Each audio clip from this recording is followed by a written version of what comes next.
And we are live here for the 988 Suicide Prevention Grand Prix at Okayama. And practice is just finishing up. A little bit of a delay. We're just trying to go bring you guys action a little bit sooner, but didn't have sound working on at all. So had to figure that out. Tristan Maher finishes practice P1 with Caldwell and Kruger second and third. Three drivers that I think we expect to be up front and really compete for this race win. But real quick, before we get any further into this, allow me to introduce ourselves. I'm Joshua Coppernoll, and I'm joined by Jonathan Parker. JP, how you doing? I'm doing great. That's good. Qualifying has started, and first one out on track. No shock to who it is. I know exactly who it is. Since he is here, it is Zach Probst, driver the number 62.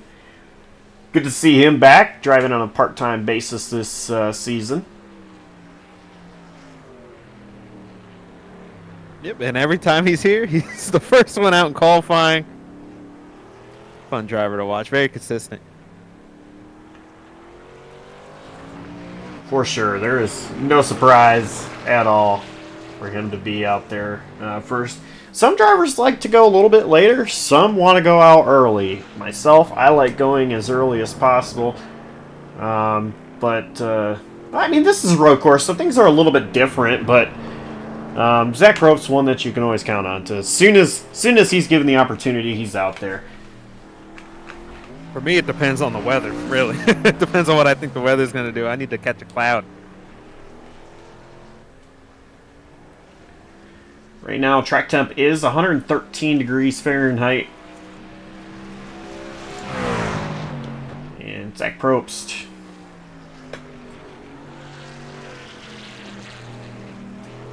takes the green flag.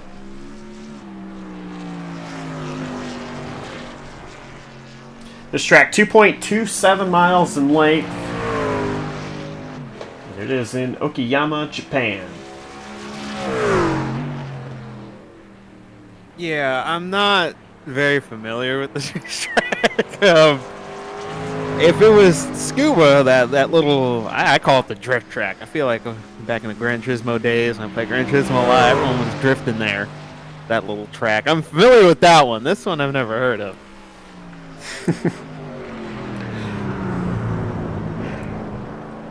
Honestly, I think the trucks put on a pretty good show at that little racetrack.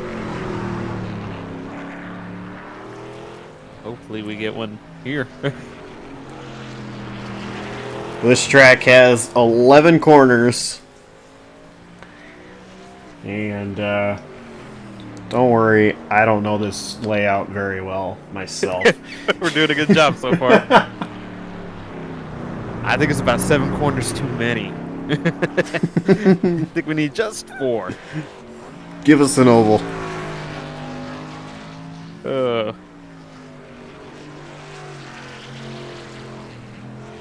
Seems to be pretty popular amongst our league too. We got about 16 people here.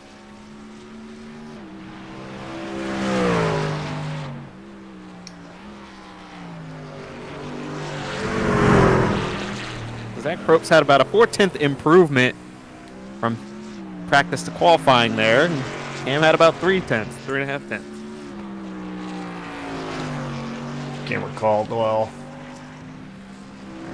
Across the line for his lap number 1. Michael Kruger, another driver that you cannot count out at a road course. This is actually the second trip to a road course this season. Michael won the first trip, which was at, I don't know if I'm going to pronounce it correctly, but Aschersleben. Yeah, we'll go with that. Sounds good to me. So he's looking to go back-to-back or sweep the season of the road courses, if you will. It's going to be tough. He's got not just capable road course drivers on his heels, but he's got hungry ones that need wins for their season.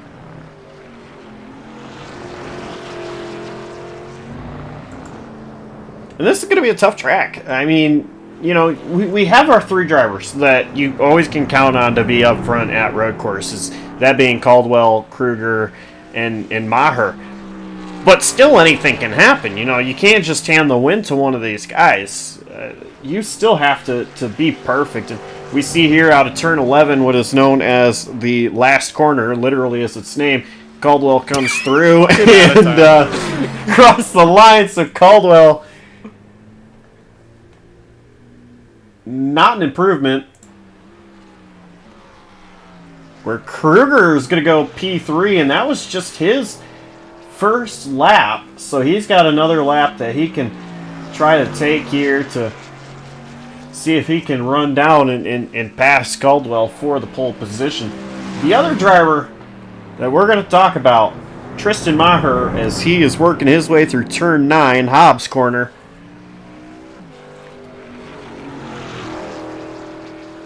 Talk about needing a win. Tristan needs one. I think this is his best opportunity, too, with the remaining tracks. So he's on out of the last corner. Tristan, P2.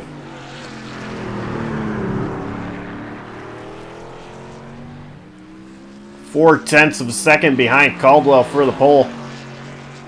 We're going to go back to Kruger, who is currently in the Revolver and Piper corners. Now heading to Redmond. I've got a cheat sheet, by the way. It is a corner named after a gun. Hey, you know, the first corner and the last corner are literally called first corner and last corner. All these other ones, I don't... Yeah. I don't... If it was me naming the corners, they'd be first corner, second corner, third corner, fourth corner. Why is there a fifth corner? Here we go, Michael Kruger. At start finish line. Still P4. Not the qualifying he was looking for. I'm sure he's a little frustrated with that. So far, watching Caldwell and Kruger, they did not improve from their second lap, or on their second lap, from their first lap. Tristan, we'll see here. It's be a pretty high tire wear track is what that's telling me. We'll see what Tristan does. 135.533 was his first lap. Does improve. 135. For the pole. Oh my goodness. 9, almost a tenth exactly off of Caldwell. Yeah, at a big old road course like this, man, this shows how tight this is going to go down to the wire between. Really, I think anyone in this top 5 really has a chance at it.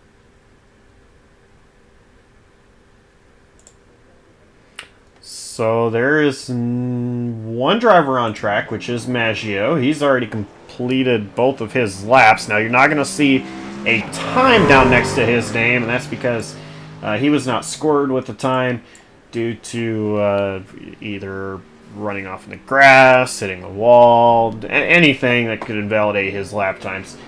Michael Walls is messing around, sitting in the garage right now, and Josh Arnold just sitting at the end of pit road. So, I think that really does it for qualifying, and Caldwell's going to take the pole.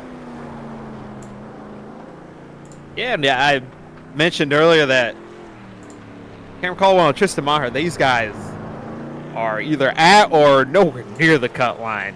In Maher's case, he needs to win one of these next few races to make it to the playoffs. And Cameron Caldwell, boy, would he like a win to just ensure he doesn't have to think about points the next couple of weeks. So it's going to be tough for these guys.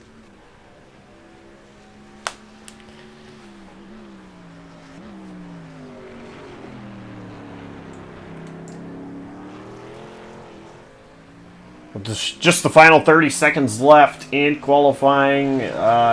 Nobody's got time to go out there and set a lap down. if you're not out there already, and you're one of the 4 that don't have lap time posted.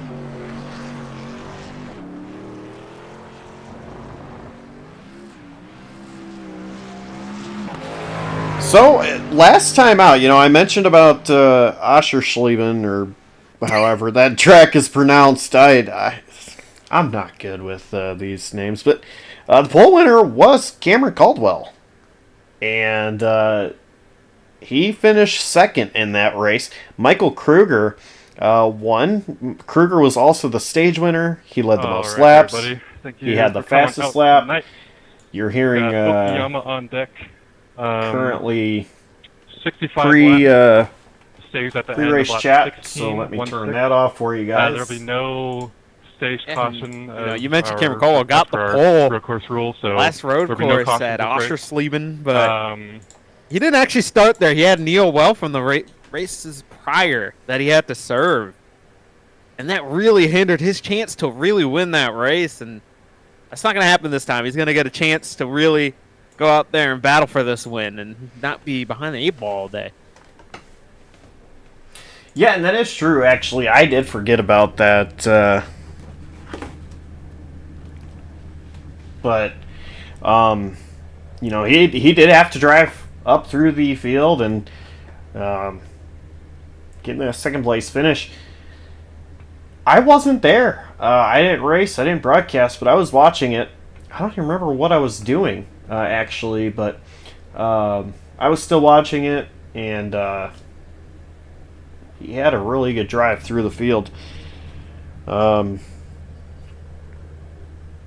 The rest of the top 5 from that: Nathan Fuller, Jonathan Jurgensmeyer, and Alex Kerfan, all within the top 5. Going to be interesting here. We got 65 laps here in tonight's race, and stage is going to be at the end of lap 16.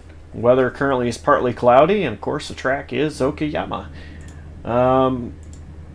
Let's go ahead and do picks to win. John, who you got? Well, this man, I know how good he is on road courses, and this wouldn't be the first time he gets a clutch win when he needs it for the playoffs. I think Tristan Maher is going to get this thing done, save his season, make the playoffs, and win tonight. I'm going to go a different route. We keep talking about those top 3 on road courses, but, I'm going to go with another guy who is really, really good on road courses. We have yet to see him win a road course on JCTV. But I'm going to go with, as you say, the future of sim racing. Jonathan Jurgensmeyer, he's starting P7 here tonight. I like that pick. It's also because I don't want to jinx any other driver. Yeah, Tristan, if you don't win, don't blame me. Okay? No, Jurg, he is really incredible. And I know it seems like whenever I pick him, he doesn't win, but I feel like tonight could be a night he could get a win.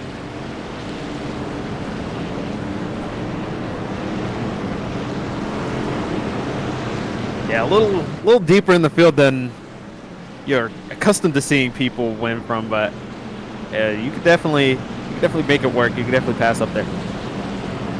So the pace truck is in, and it just dawned on me we didn't go through the starting lineup, but that's all right. You see it. Caldwell on the pole. Maher is outside. They're getting ready off the final corner.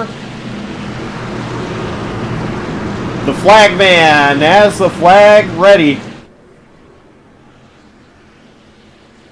And green flag is waving. We're on our way here at Okayama.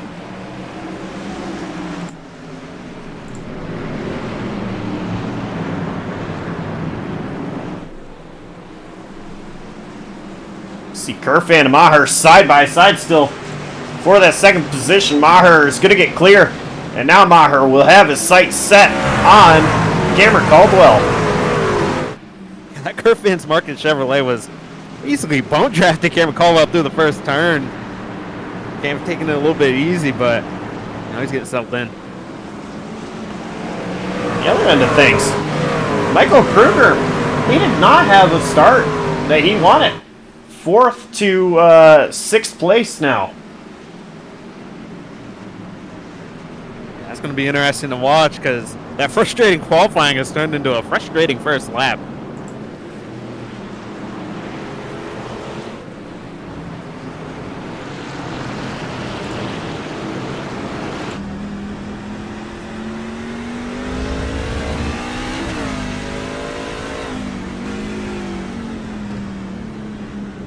By the way, Maggio and Justin Durant started from the pits, so they are 15th and 16th.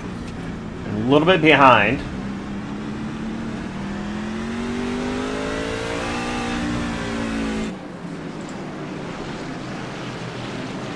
South, last corner, turn 11, Caldwell. He will lead the first lap. Justin Durant just towed it. Speaking of Justin Durant, it's going to be a start park for him. Rivers Jones on pit road.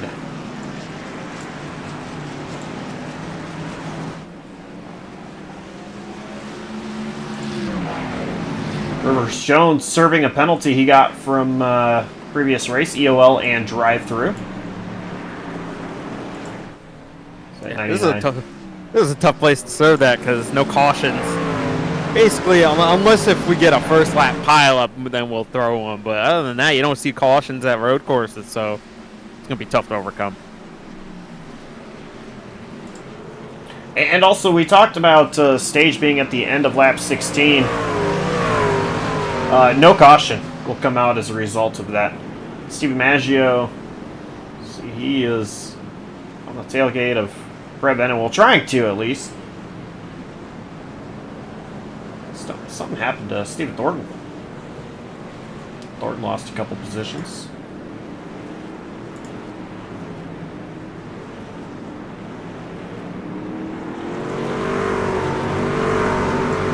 It'll be very orderly is the way I'll put it. You have to start. Not trying to ruffle feathers.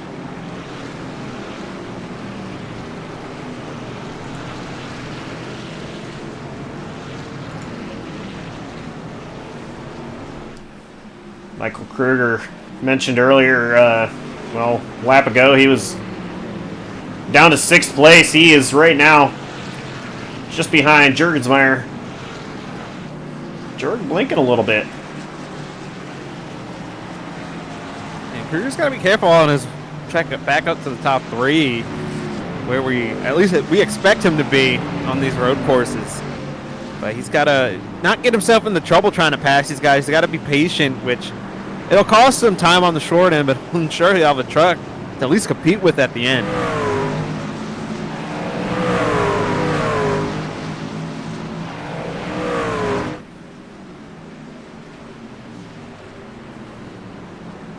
So they are also catching up to Nathan Fuller. Is Jurg and Kruger.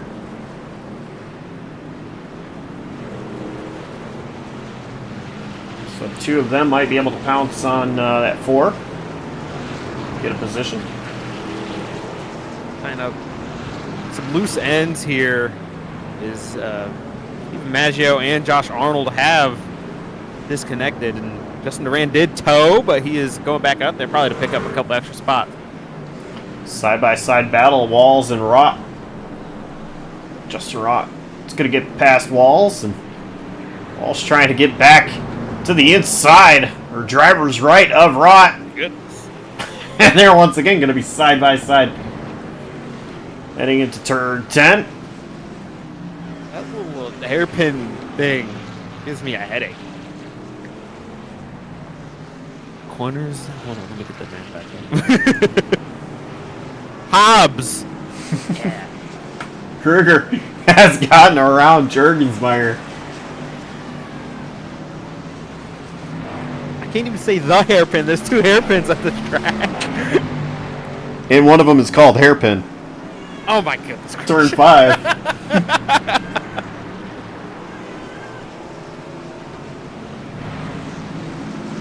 You know, I try not to be critical of the schedule choices because, you know, most of the time I get the thinking, but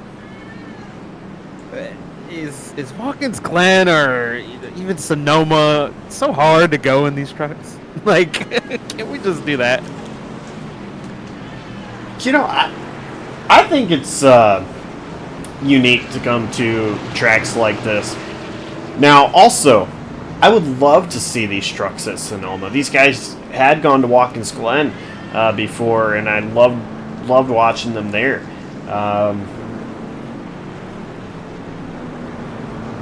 Yeah, I get not. You don't want things to be stale, but I mean, we've done it twice this season, going abroad, and I think we can go to tracks that are more proven. I get that you wanted to. The whole deal is that these are free tracks, so everyone's got these tracks, but I feel like a lot of NASCAR fans have, like, even Circuit Gilles Villeneuve. A lot of NASCAR fans have that. The Nationwide Series went there a bunch of years ago. It's a very popular F1 track. It's just, I've never seen this track before, so I don't know. It's interesting to me. You know, I actually, to be fair, Circuit Dave, Phil, the Canadian one. Canadian GP, we'll call it that. I had never gotten that track until Slide Job went there. What was that, last season? Yeah, it was a season ago. Yeah. I guess technically, now 2 full seasons, you know what I mean. Kruger tried to make a move on Fuller. He's going to lock it up with Fuller. Wow. We caught that there, yeah. No harm, no foul. Lose a couple spots. That could have been a lot worse. Justin Rand towed to pit road again. And right in front of him, Rivers Jones has a boatload of damage, and he has disconnected. And I think Justin Duran went, oh, there's more points, because he's going to wait for that time to run out, go out there, run a few more laps, and pass Rivers Jones. So for Michael Kruger, who is now in 4th place, he is about 5 seconds behind Alex Kerfan, or however that math wants to settle out from where I was looking at it. So he's got some opening from him to, or clean track rather, from him to Kerfan. He's going to want to try to get up there as quickly as possible, because right now Caldwell and Maher are pulling away, and mostly Caldwell is pulling away. Caldwell is the fastest car on track and has been all laps that have been ran. Yeah, it's been impressive so far, but you don't want that to turn to complacency, because Maher and even Kerfan, who has gotten better at these road courses, a lot better. He's a lot more competitive, and it's good to see him, step his game up. Because, he used to be, no one was really being able to see Caldwell, Maher, or Kruger. Now he's running ahead of Kruger. He qualified ahead of him. He's running ahead of him. He could see those two ahead of him. If they make a mistake, he could pounce. So you don't. But going back to Cameron Caldwell, you don't want that to pace to turn to complacency.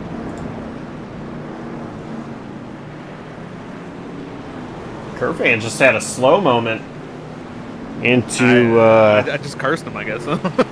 Typical. I believe that was turn 8. Red Man. That's the corner name. Does that say Red Man? Yeah.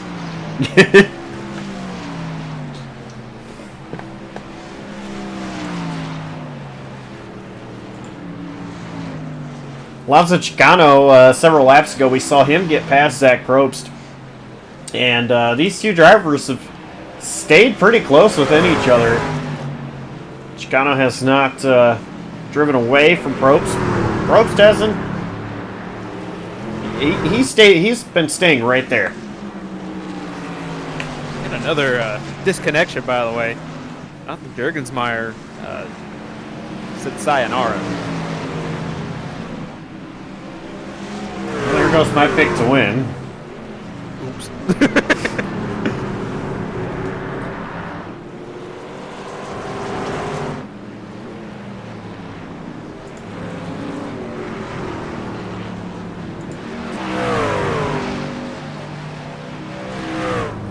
as I stated before, that's 4 points for Justin Duran. As I just clicked on him and he just went for a spin. And it's towed back to pit road. Yeah, I think that cycle's going to continue for a while until he passes those guys.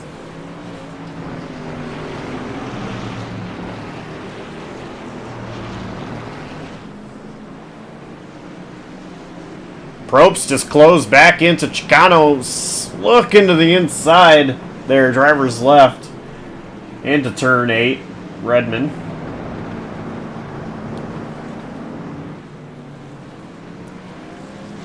Chicano able to pull away out of Hobbs, and now getting a gap between the two.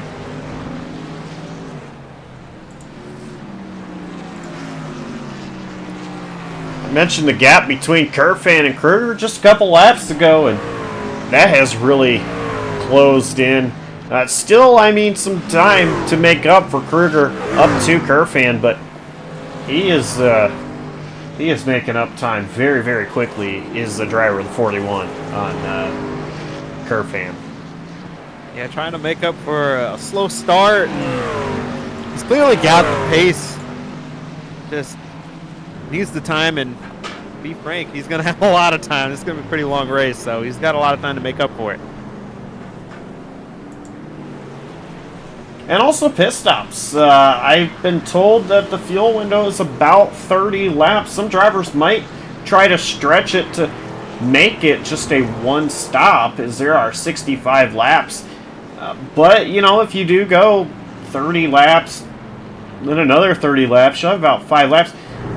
What do you take? What do you do on pit strategy here?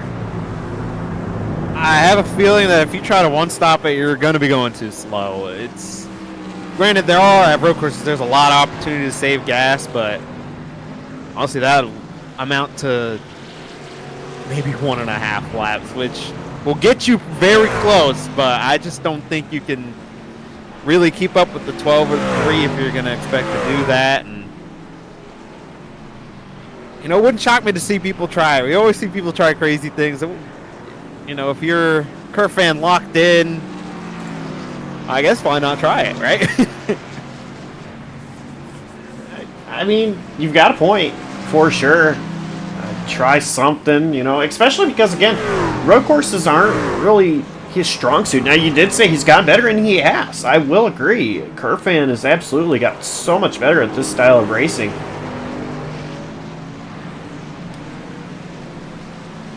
But he's not going to win just by doing what he's doing right now. And the reason I bring up the locked in is he doesn't have to really worry about losing points. He's going to finish first or second in the regular season championship also. I mean, he's going to get so many playoff points to where, you know, why not risk it for a few more?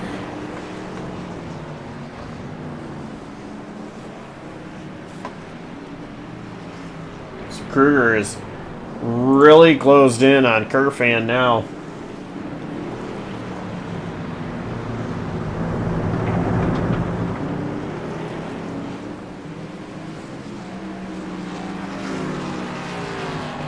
Like just in a lap or two, Kruger will be going on by. I have a feeling these two will play nice with each other. They always race each other with respect, so probably won't be too many fireworks here. But for Kruger's chances, because Kruger's got a lot of pace, it seems like he's able to relatively keep up with Cameron Colwell, so he's gonna have to make pretty quick work of the 30 of Kerfan. Real quick, we got 4 trucks under a blanket behind these guys. Oh my goodness.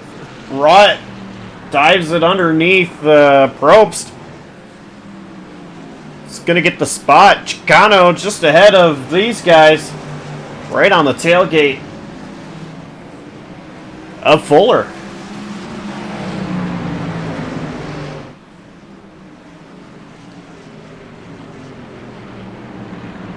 He was looking to the inside. He was thinking about it. Ooh, Chicano. Got a little loose. Yeah, that might make him vulnerable to attack from behind. No, he's still going to be able to be on the offense. He's looking. He's there. Trying to outbrake him. Oh, he got it.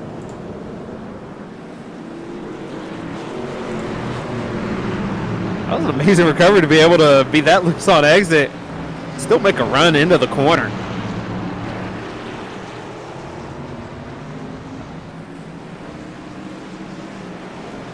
Now Rott and Fuller side by side. Fuller's gonna spin.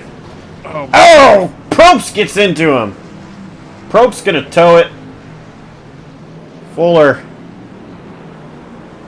missing the back of his truck. the rear tailpiece is gone off that War Machine. Not too far behind is Michael Walls. See if he's able to get up to Fuller. Yeah, poor Zach Probst just kind of. He's on the brakes, kind of committed. He tried to get to the outside, and kind of nowhere to go for that DQ machine.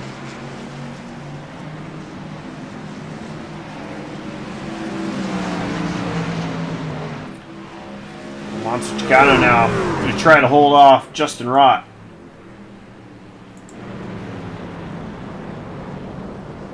Michael Kruger still has not gotten around Kerfan.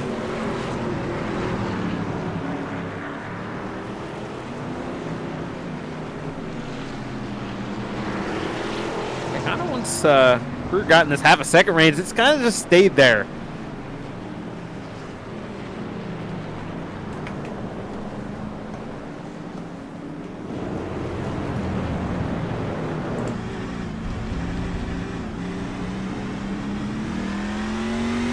Kerfan's sliding a little bit.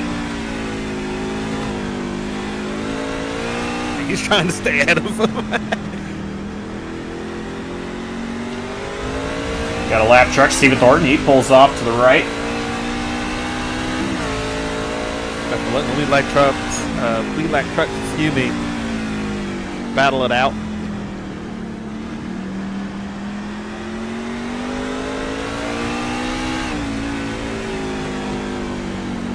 Oh, Kerfan is sliding. Again. That's taking life out of those tires, though, and eventually he'll fall victim to that, and probably have to give up this spot. But man, he is putting in a heck of an effort to stay ahead of his 41 truck. I thought he missed turn 4. Just drove it too wide, but stayed ahead of Kruger. Now Kruger taking a peek through the hairpin. That's all it was, just a peek.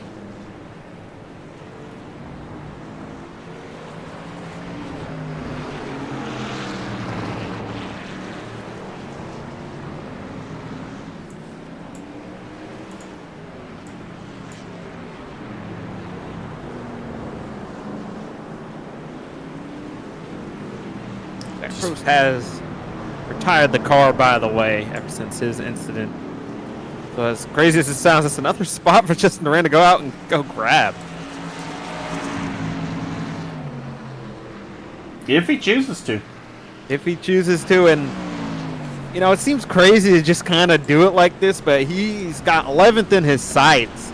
And he's not even really racing. You know, he's not much of a road course guy, and he needs the points. He's had a rough season. So, and there's a lot of people around him not racing. Around him in points that aren't racing, they're just getting last place points for a provisional. He'll take just a little bit more than that if he can get it, and that's what he's doing. So it took 12 laps. But Tristan Maher ran a lap faster than Cameron Caldwell. We're still watching this Kruger Yeah. Kerfan battle. Side by side.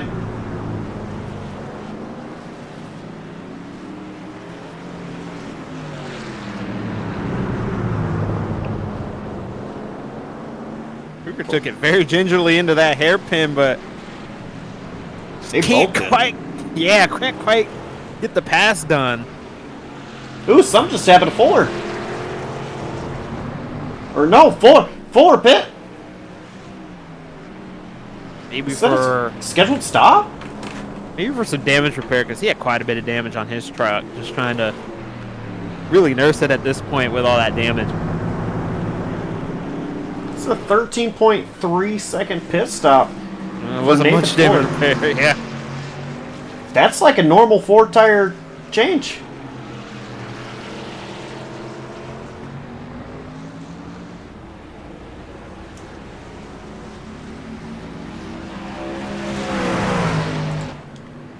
We're gonna go back and see.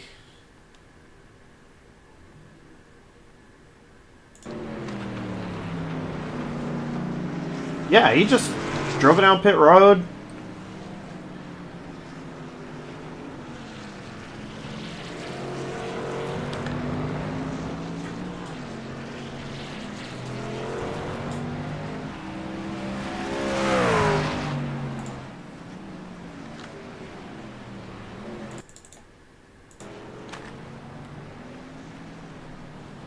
Kruger and Griffin are still battling it out. Kruger's taking another look at this in the hairpin, excuse me. Can't quite make it work.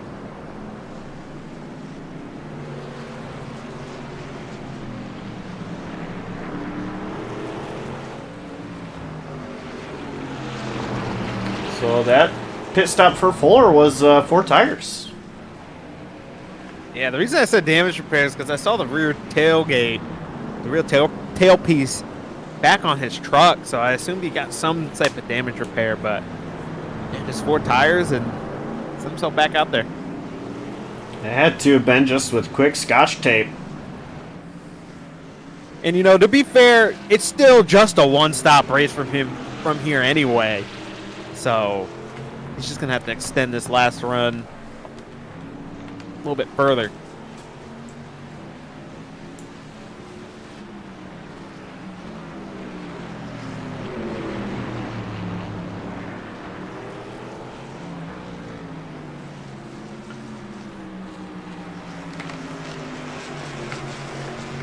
It's definitely early if you want to split that into even thirds, though. It's about 22-ish maybe laps.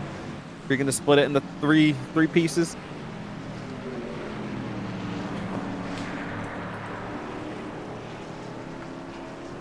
I'm wondering if drivers are going to come down a little bit sooner. With the stage coming to an end here pretty quickly.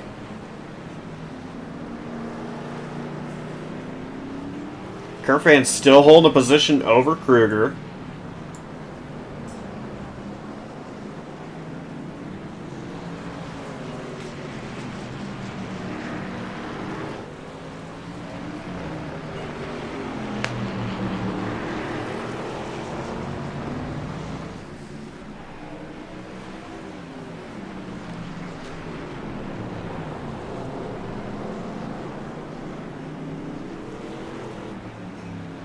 Kruger has the speed. He's just struggling hard to get around Kerfan, who slides once again. He's just struggling to get the run in the right place, but I think he's got him there. Oh yeah, he's got him. Kruger up to P3 now. That was a nice clean battle, but that's also what I mean by Kruger had to make kind of quick work of it, because now he kind of burned his tires off. Now he's like at 14, 15 seconds back.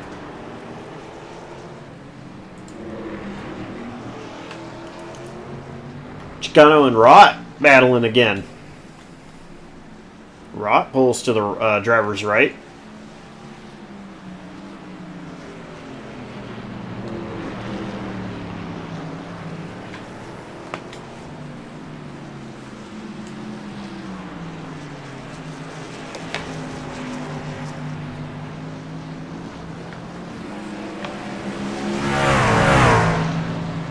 Not really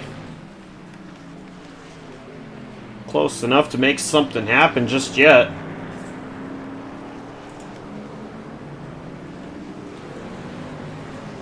Yeah, not really close enough to really make a charge. Chicano is probably just being patient. On the other hand, the other end of things, Went off the final couple corners. Now out of turn 11.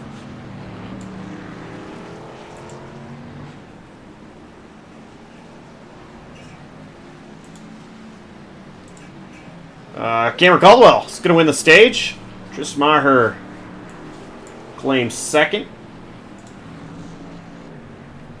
Third. It's going to go to, looks like Kruger, Kurfan. We got to go back to these guys. They're battling it out here on the last corner. Chicano to the inside of Justin Rott.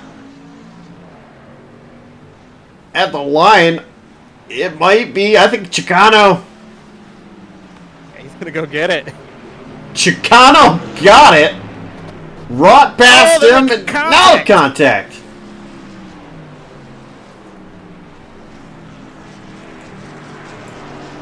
Don't see any damage on either of these trucks, so it should be okay.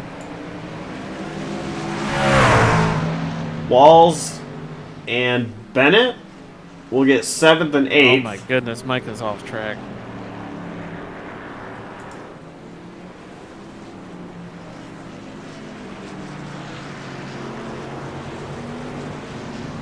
Thornton's going to have 10th, and I'm sorry, Nathan Fuller will get 9th.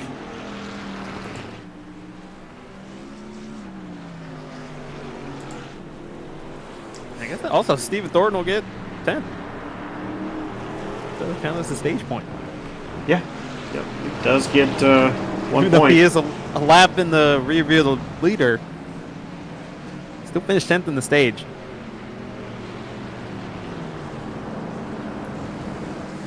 These two, though. Chicano just getting ahead of Rod at the line.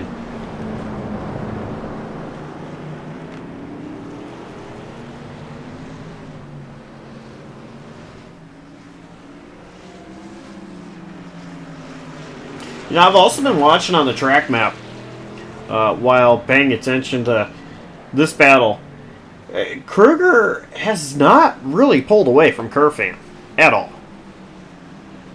Yeah, not by much. The curve fan's still just kind of keeping him in his sights, and telling you that battling, it just, even if you don't realize it, it does take a toll in the heat of those tires. It just takes so long to recover from it.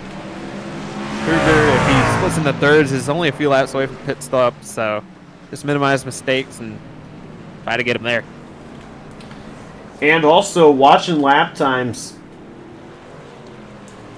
it's fallen off like 3 seconds.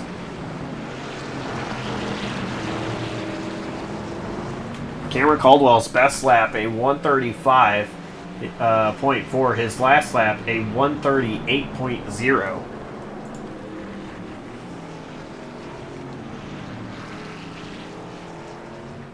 So not quite 3 seconds of fall off yet, but it's just about there.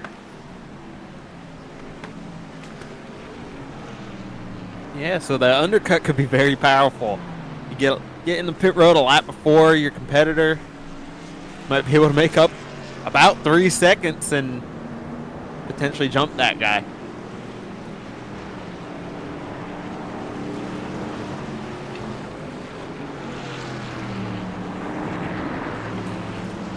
Brett Bennett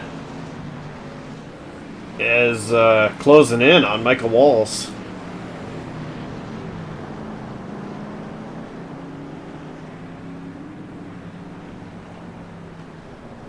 Yeah, Mike has been making mistakes back there, and he's just gonna try to ride around. That's what I'm kind of guessing. So I don't know how much will come of the two meeting of these minds, but I guess we'll see when that happens.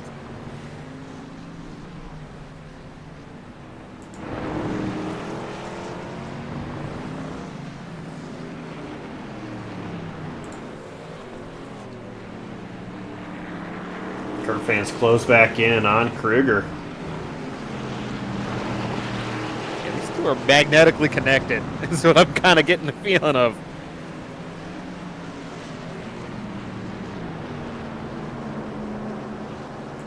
I'm going to take a lap on board with Tristan Maher.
See up in the distance is Stephen Thornton, who just went a second lap down, stayed out of the way for Cameron Caldwell, and assume he will for Tristan Maher. He's been doing a great job staying out of the way, and that he does. Now, you know, JP, one thing that I really want to bring attention to, these road courses, you know, we talked about how there is no cautions. You're not going to see a caution at all, especially at the end of the stage break now. It's a rule that got changed where we used to have cautions for stages, but at the road courses now we don't, at least here in the SRM, so Truck Series. So with that being said, you really cannot make a mistake. You've got to be on your game all race long.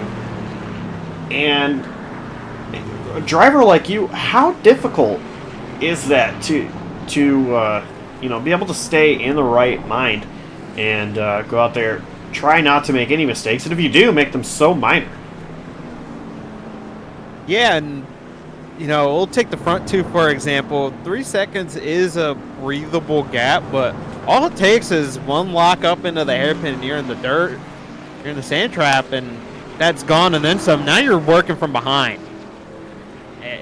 That's just how delicate even just a 3 second gap is. So while it looks sizable, it is sizable as long as you're hitting your marks.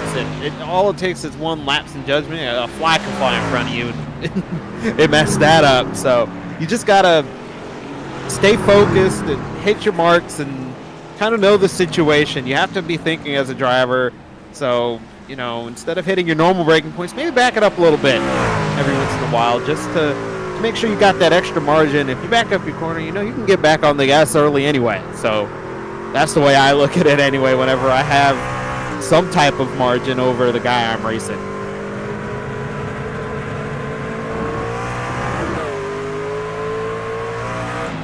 Now, I have a trivia question for you, sort of.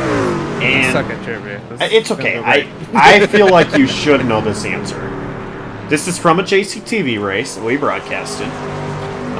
That I'm not going to say whether you were on the track or in the booth for, but you were a part of in some sort of way. Oh, God. Can you tell me... I feel like this is going to be an easy one for you. Can you tell me who the driver was that spun on lap 1 of the Daytona Road Course, then spun again after his pit stop, and still won the race?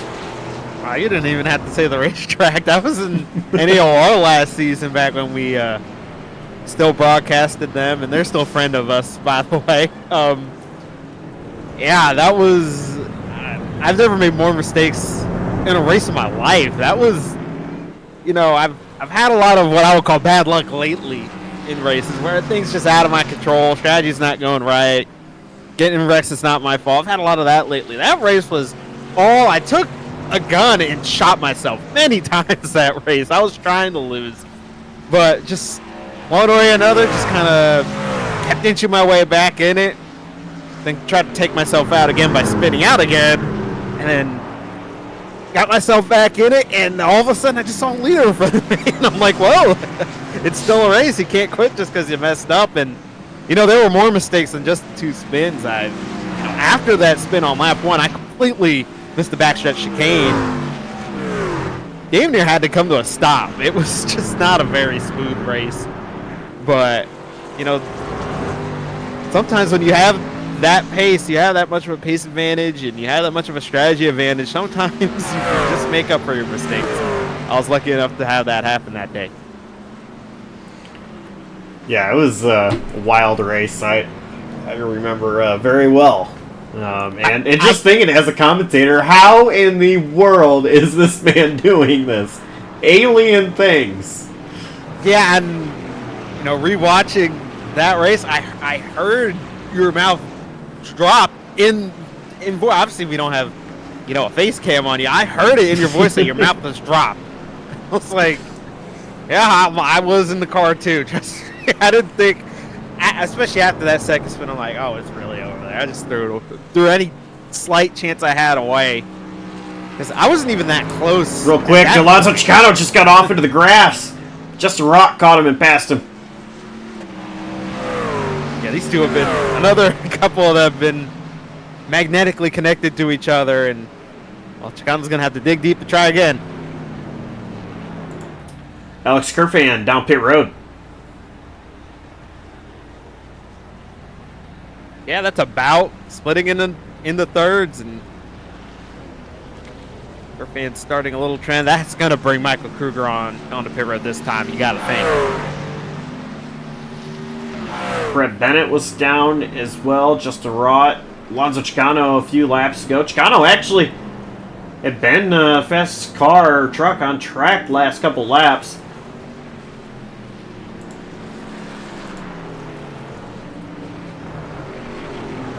So we'll see if Caldwell and Maher make the move down pit road. Tap one loose end there. Michael Walls, I think, he's parked it on pit road for the time being. He hasn't left the session, but he's parked there. Justin Rand is back out on track, by the way. Your leader, Caldwell, is coming down pit road. Maher as well.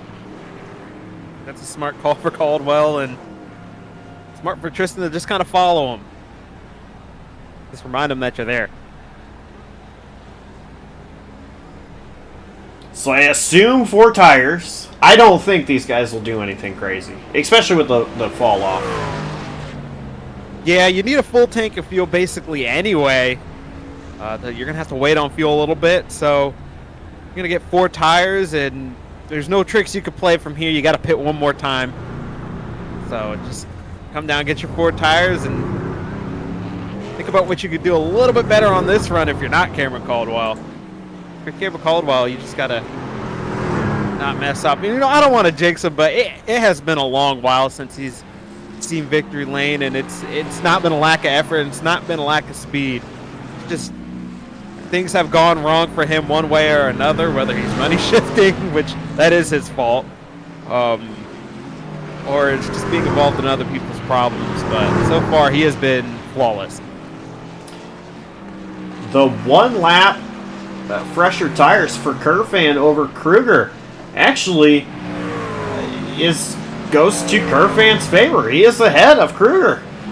Wide margin. Yeah, that was a great sequence for Kerfan.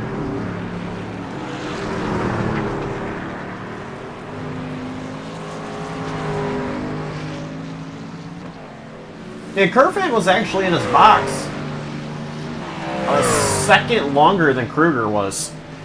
So it's not by time down pit road or time spent box, because that actually goes in Kruger's favor. So that just means in and out lap, and just that extra lap on fresh tires did the difference.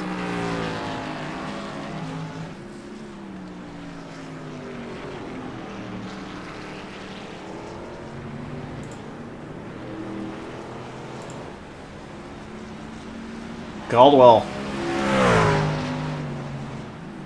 You saw he was much faster than Tristan Maher to start off the race, and then started to fall off a little bit, and they kind of equaled out. We'll see now that he's got fresher tires if he's going to be once again pulling away from Tristan Maher. Justin Duran back down pit road. I saw him. He locked up again, and I was in the sand trap. He's just trying to be out of everyone's way, just try and pick up as many spots as he can. And he's only got to do one more lap now to get to Zach Probst.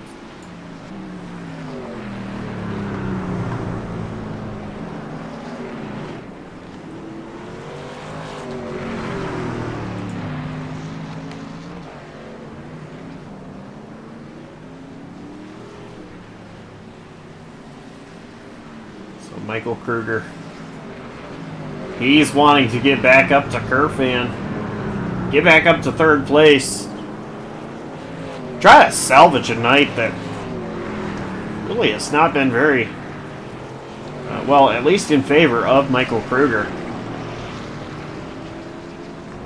Yeah, you don't really expect him to be somewhat pedestrian on road courses, but, you know, this is a new one, and not every track's going to fit you just because you're good at road courses, and maybe this is just one where Kruger just wants to forget it even exists.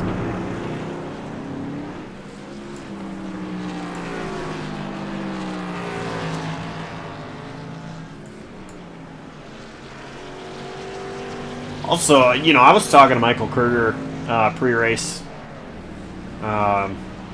He is not feeling good. He is under the weather.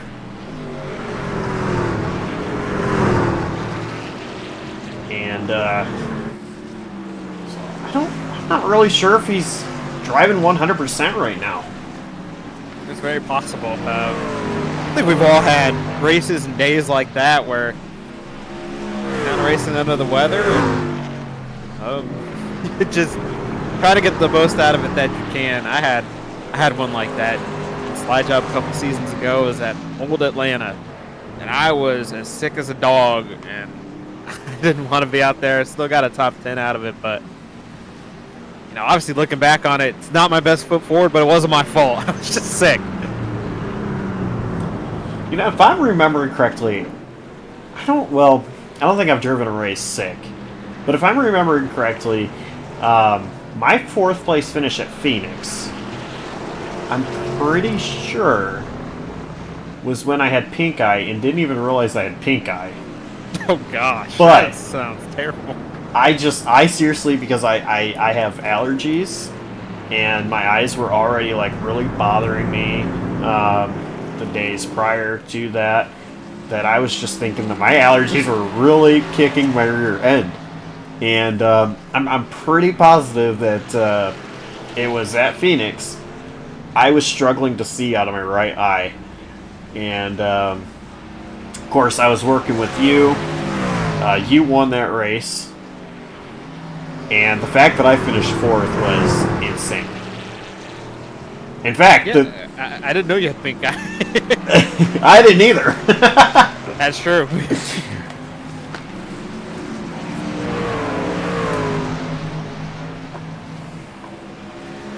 And then, yeah, you go. And then I found out a couple days later that it went from my right eye to my left eye, and it was just a whole bunch of craziness. These two still keeping it close. Really the closest battle on track. Everybody else is separated, or Caldwell is really close to Brett Bennett, but Brett is about to be a lap down. Yeah, just knowing how Brad is probably just gonna let him go. doesn't want to be involved in this too much, and almost kind of on it this run. I don't know if you've noticed, he's really extended that gap so far in the first few laps of it. Oh, yeah.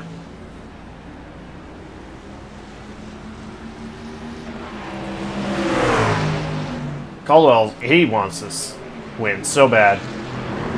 He does not want to have to rely on Talladega. These guys do. 2 Talladega races. Sure. Me and Dawson will find something to work out where we'll get to race at least one of these races. Usually it's pretty traditional. I've been really hoping to race both of them, but I don't know. It's just the way things are going to work out. I'm not really sure what next week is going to look like, but Dawson wants to race one for sure. It'll be easier to get me to be able to race one. Usually we can find someone to just plop in here.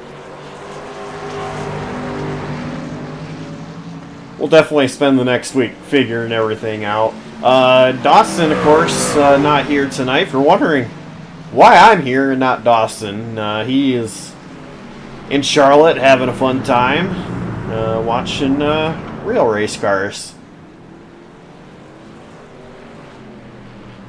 Charlotte Roval. I know it's not a favorite by many, but I was fortunate enough to go.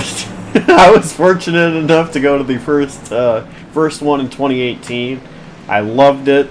It was awesome, and I think it's something different, and so I'm one of the very, very few weird people that actually like it.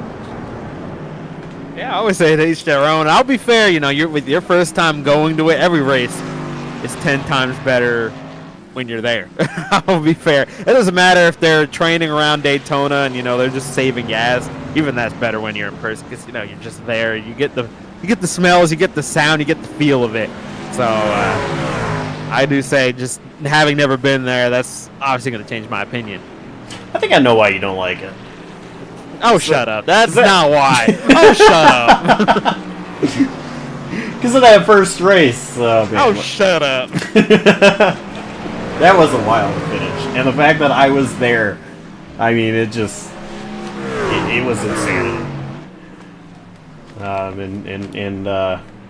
If you don't know... Yeah, if I was there, that Daytona... Charlotte would not have left us one racetrack. It would have been on fire. I would have struck 50 matches, and that thing would have been gone. If you're curious... Hold on. For legal reasons, that is a joke. That's not serious. John is a Jimmy Johnson fan. And, yeah, I mean, that was... If you know anything about NASCAR, you know how that race ended. Yep. Instant classic. Instant classic for sure. You know, I will say, that one I wasn't too upset about. What I was really upset about was Dega 2020, when he was the first one to, like, be sure he could make it, and Cliff Daniels gave him the go, and as soon as he made the go and got to the lead, Kevin Harvick spun him out. That one I was bad about. And it was for no reason, either. Kevin Harvick just kind of turned him for no reason.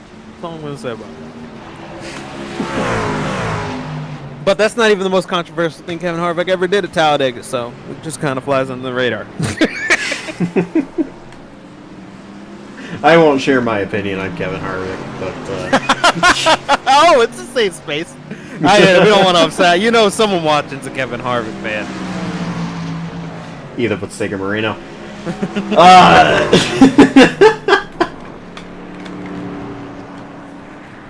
Things are tightening up here between Kerfan and Kruger. It really has.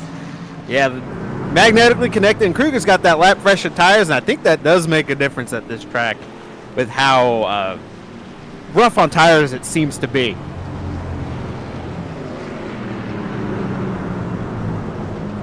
Interesting. You know, I don't know. We're still watching this battle, but looking at the lap times, Maher was 1.3 seconds faster than Cameron Caldwell that last time by. I don't know what happened, but that's I'm gonna assume Cameron Caldwell made a mistake and type of very distant thought when Josh brought up that Daytona race where I made every mistake known to mankind and still found a way. That is the exception, not the rule. Don't do that at home. I wouldn't recommend it.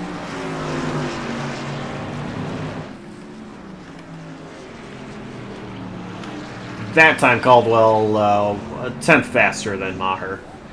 But these guys, Kruger Right on top of each other. Yeah, Kruger to the driver's right of Kerfan. And Kruger gets on past. Kruger wishes the first run kind of went that easy in terms of passing Kerfan.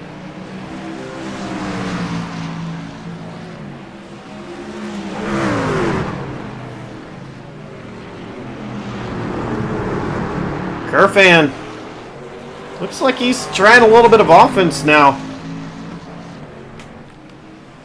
Bet.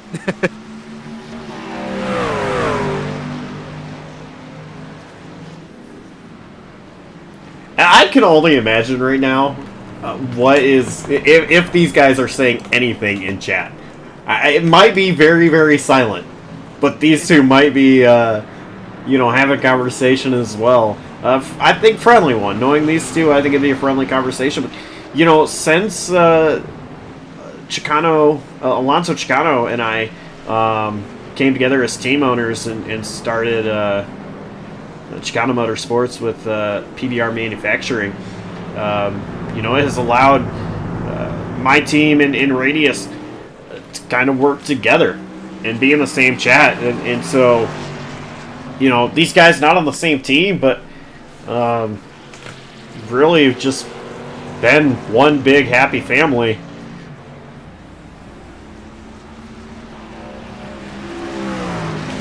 Yeah, it's worked well, I would say pretty well for you guys. It's been a rough season overall for us from where we had been. I don't think that's lack of speed necessarily. No, it's just Maher, Kruger, myself. Not that I really contribute much to the team, but we've all just. There's been races we've not been to. There's been races where we've not been able to perform well, just under circumstances. And Probst having a part-time schedule due to being a college student. Depends on whether he's home or not, if he's racing. It's just been kind of a down year for us. But I think things are going to change, and we'll be a lot better off in the future, starting next season.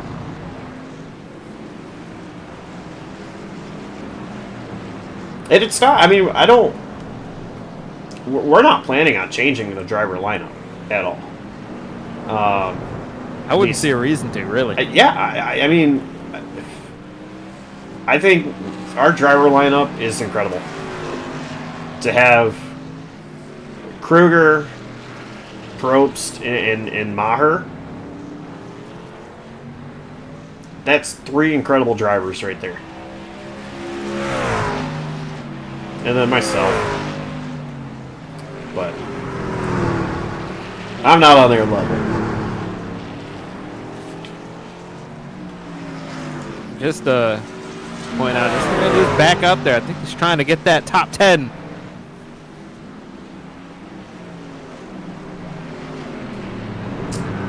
It's amazing that he's able to he's racing part-time in a race. And he is on the fringe of getting a top 10.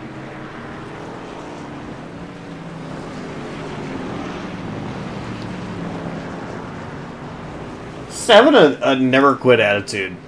There's races where, and I'm sure you've had them too, John, where you just want to give up. You're done. But you just got to have that never give up attitude and go out there and continue, because, we've seen 1 point can make the difference. Yeah, I've had unfortunately championship deciding races where things just don't go your way, and I was like, you know, I could quit, or I could continue going, and it's the reason I was able to finish second in points not 2 seasons ago now, I guess, in slide job. It's the championship Del Parker won. So that's he would. By the way, because of that, I was able to keep a streak alive of finishing only first or second in those standings in that league. So that was extended this past Tuesday.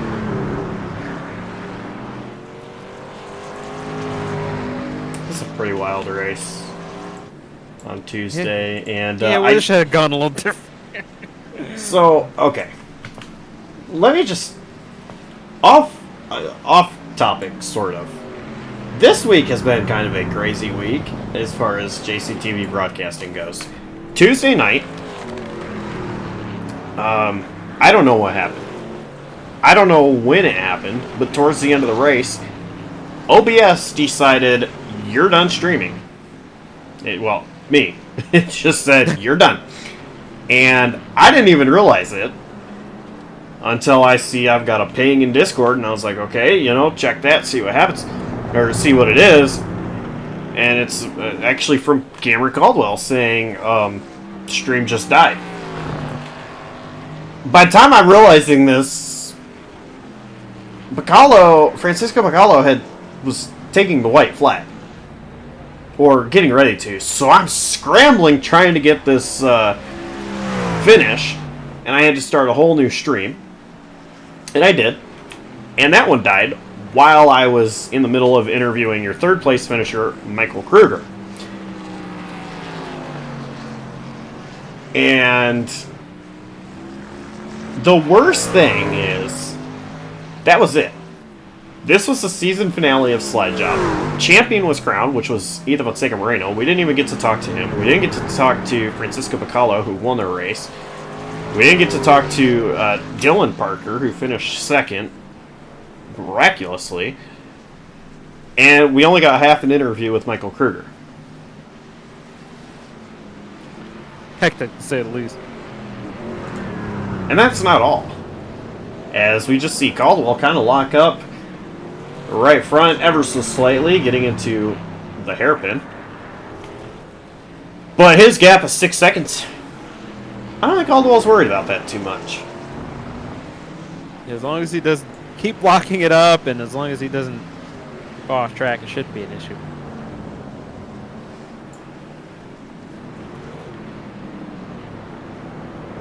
Then Thursday night, we were supposed to stream Palmrat Golf Road and Plate Series, which was at Long Beach, and we didn't get a stream going. There were some things that happened.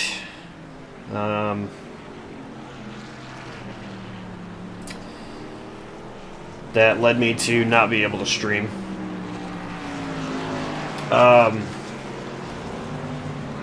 And here we are tonight. Hoping for no issues. 29 laps to go here in the 988 Suicide Prevention Grand Prix at Okayama. We need a downpour, like a heavy downpour, just kind of end the race early. Tell you what, when I started the stream, I was thinking that we were going to have some very heavy booming noises in the background because there was a thunderstorm outside my house. Warzone? What happened? That was a really, really loud thunderstorm, which actually had just quit when we went live.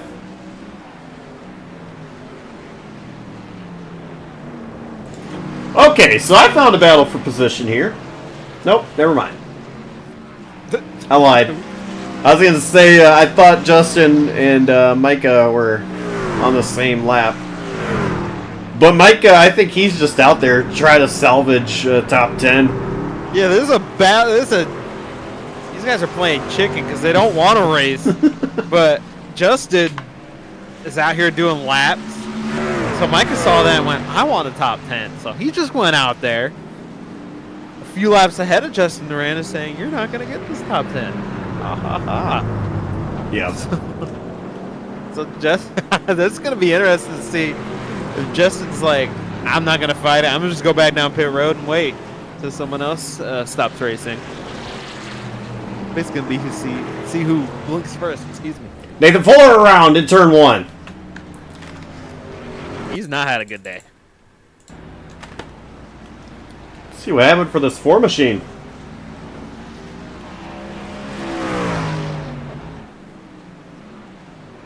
Just locked it up. Rear came around. Got off the track. Yeah, you either drove it in too hard or too much rear brake bias. Maybe a combination of both, but results in a lazy spin, which is at least his problem today with all that rear end damage. Justin Duran back on pit road. No reason. Is there a record for the most toes to pit road in a race? There's no way Justin doesn't already have it with this one.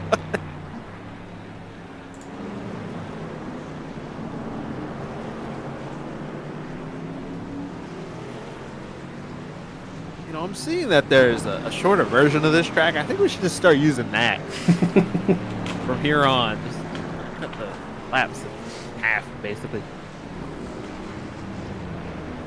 Oh, Fuller around again! Oh my goodness. And this is actually, now I'm not going to lie to you, this will be a battle for 7th place because Fuller and Brett Bennett both on the same lap. Can confirm. And they're pretty close to each other. Brett Bennett is a little engine that could, trying to get the spot.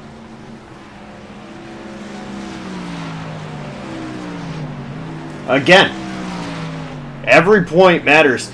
And I'll give you an example. It was down to a tie last season between Brett Bennett and Alonso Chicano to determine who advanced. Alonso Chicano then got a point because of the fastest lap. Yeah, that was... Especially with the rounds in the playoffs, you've got to fight for literally everything. We've seen it so much in real life. With 3 races, it's not hard to be separated by less than a couple points. So you just need to dig deep and get everything you can get. Especially with Talladega looming. Not one, but 2 opportunities for drivers. Yeah, it's on top of the unpredictable nature. You're going to have so many people out there. If you're involved in an early wreck and you finish basically last, boy, is that bleeding points. And that's a bunch of points, let alone one. Oh, then in contact!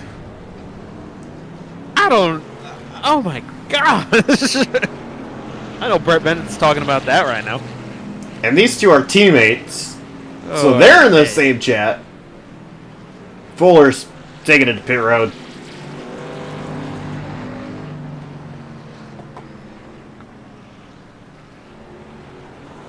Justin Maher on pit road.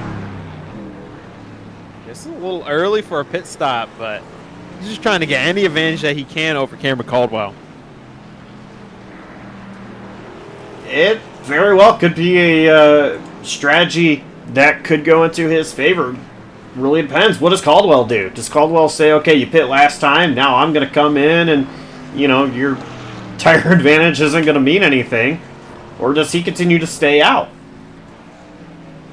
I think it would be wise to just kind of bring it down this time. And, you know, as long as you don't have any mistakes, you're going to maintain your lead.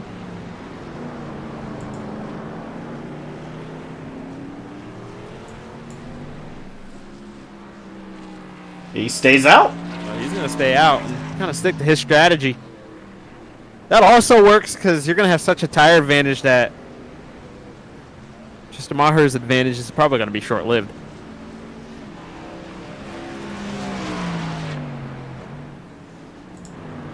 So how does Kruger and Kerfan do? I mean, they're right ahead of Tristan. And you know, Tristan's not going to be able to waste any time.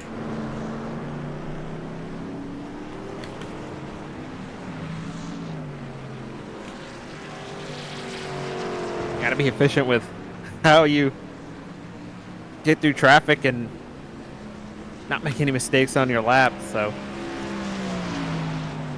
that'll always throw a monkey wrench into strategies. You know, you always plan out a strategy, but you know, you never really account for getting through traffic, do you?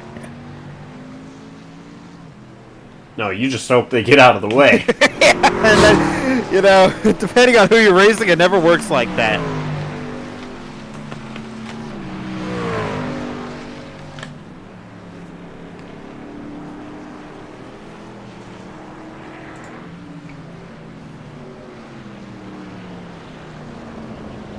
So Caldwell. He's coming through the final few corners. See if he gets onto the access road, and he is, yes. And a very big blink in this battle for a top 10. Michael Walls is disconnected. It just rids out on the racetrack, so Justin, he's speaking of the little engine that could, he could get a top 10 with all these toes.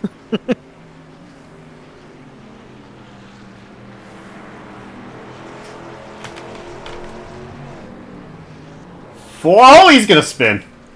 Oh no! He Nobody won't around. tow this time. Hey, he backs it up. Back driving now. Here we go. Looking at Tristan Maher. And Caldwell's back out on track and is ahead of Maher. Look at the gap, though. Has shrunk, but Caldwell's thinking, man, I got the 2 laps fresher tires, which has meant a lot tonight, so as long as I take care of my tires, I should be able to manage them all the way to victory lane.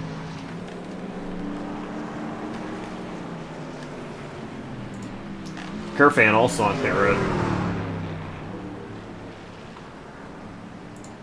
So your race leader is Michael Kruger. And you see in the background is Cameron Caldwell. That's amazing, yeah. Not that far behind. Kruger is hoping a meteor drops on this racetrack right now.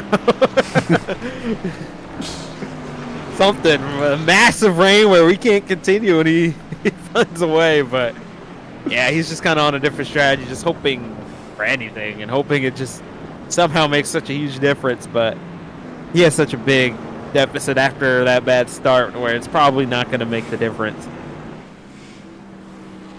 He would love a 30-car pile-up, and there's only 9 on track.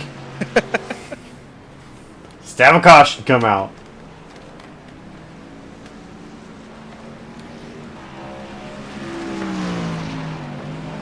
You know, if you go and ask drivers in this race, would you like a caution to come out? I'm going to say, how many did you just say was on track? 8, 9? 8 of them are going to say yes. If Justin Duran's on track, it's 10. But yeah, everyone, Justin probably doesn't want a caution. Doesn't need one. To be fair. That is true. I think the He's just majority of one them would say yes. The only one that would be a sure no would be Cameron Caldwell. He does Justin might not. have to, by the way, Justin might have to stay out here a little while longer because Nathan Fuller has just hung his helmet up, called it a day.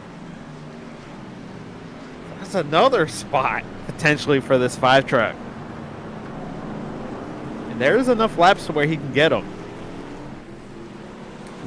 Yeah. Yeah, there is. Amazing. Amazing. Justin can't afford to lose really many more laps, but yeah, there's still a chance. And take a look at this. Caldwell passes Michael Kruger for the race lead. All these different strategies, just how big of a gap he had. That's quite insane. And fastest car on track that last time by was Tristan Maher. Is there enough time? There is. I just don't know if his tires are good enough. From trying to undercut, didn't quite work because he's just a little too far back. And how much do you bet Tristan Maher wishes he was at Lime Rock right now with how dominant he was last season? Oh my goodness, that was incredible. Like, we know how dominant and how good of a driver Ethan Fonseca Moreno is. He beat him by over 30 seconds. And everyone else was over a minute behind. That was just a performance. That was one of the most dominating performances I've ever seen. There was only two or three drivers that finished on the lead lap. Yeah, that's very rare to see that.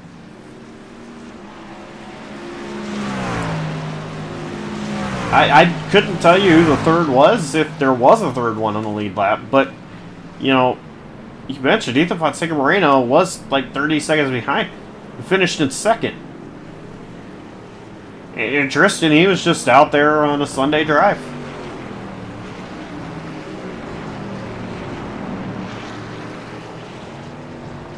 That's one of those, you expect, Tristan Maher when he goes to the track like Lime Rock or like here at Okayama, anywhere that's a road course, you expect them to be up front, but there are very good road course racers in these leagues, and for him to put that much of a butt whooping, it's surreal to see. It's not, you don't see that very often. This is an old-fashioned one. I'm sure he got the belt out. Maher got around Kruger. Kruger still has yet to come down pit road.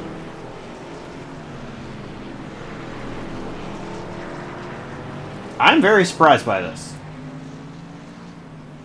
Yeah, he doesn't want to stay out too long, so because he is still racing Alex Kerfan for that top 3 spot. So he doesn't want to completely give that up. He wants enough time to be able to get that back, but yeah, he's just kind of doing his own thing right now. Brett Bennett come down pit road. Liza Chicano also has yet to come down pit road. And as you say that, He's coming down. Chicano is coming down pit road. Come on down.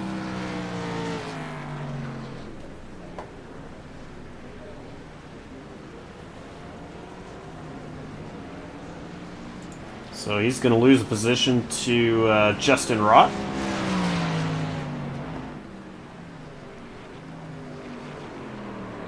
Who's going to spin? Right, jeez Louise.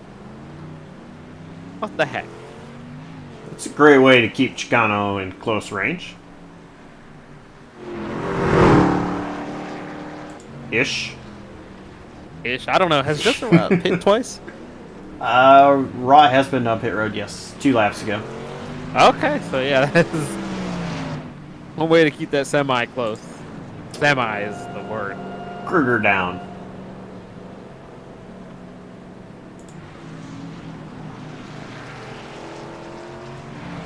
I decided to come in those fresh good years, and I'll give it to Michael Kruger staying out like this. When you have the freshest tires and you stay, you feel like Superman. You feel like you could pass anyone. You feel like you can go up there and pass Cameron Cole right now because you're on such fresh tires, and he probably just wants to feel like that. So I can't say I blame him.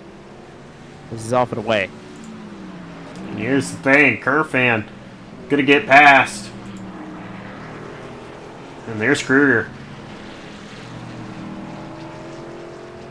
I'm actually a little bit surprised that it's not a bigger gap. Yeah, I was gonna say that. I thought, I know Michael Kruger got around him. I wasn't paying quite enough attention to the gap before the cycle started, but you would think it would be a little bit bigger than what it is.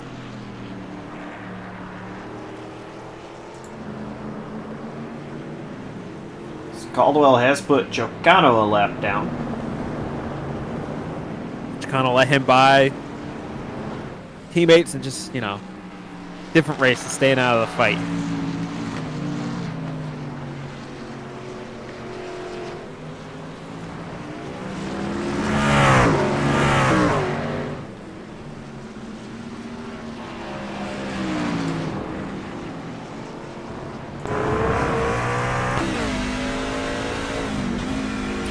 So we're gonna get another battle between Kruger and Kerfan here pretty quickly.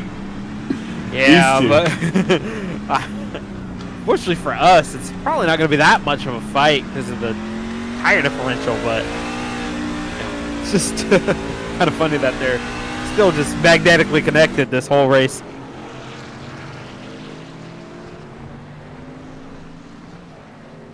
If you're one or the other, you got to be thinking, what can I do? What do I have to do to get rid of this other guy? You know, just beat him on speed. Change what you're doing. And I got to hand it to Kerfan. To be able to be out here and go toe-to-toe with a driver like Michael Kruger. Multiple wins on road courses for Michael Kruger, and come out here and go toe-to-toe with him. No, it's not for the race win. Kruger has not been doing, what we would think he would be doing on a road course. But still, Kruger is having a great night, and this has got to feel good for Alex Kerfan. Definitely so, and on the note of Michael Kruger, he's thinking, man, I just had to made those mistakes in qualifying. I've had a little bit better of a qualifying lap. How different could this race have been for me? And because that bad start was kind of a product of just poor. Well, not really poor. Starting fourth isn't poor necessarily. It's just not the optimum position, obviously. So you're just thinking, if I could start third or second, how different could my race have been? It's probably what he's thinking.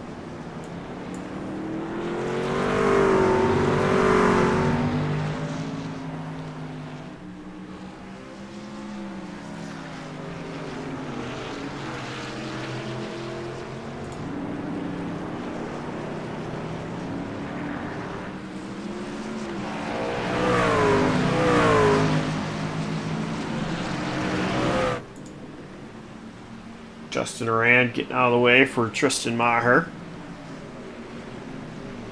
And Justin Durand is officially in 10th place. On a part-time schedule here. Doing a great job. Part-time Okayama schedule. Yeah, to be more specific. He's got one more spot he can get, so he's not off the hook yet. He's still got to go out there and put in some work.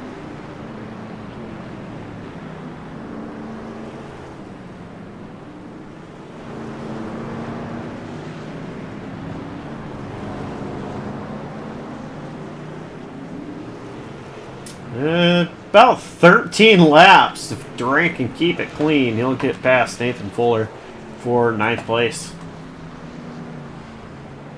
So only 9 drivers on track. Insane. 1st through 8th, and then 10th.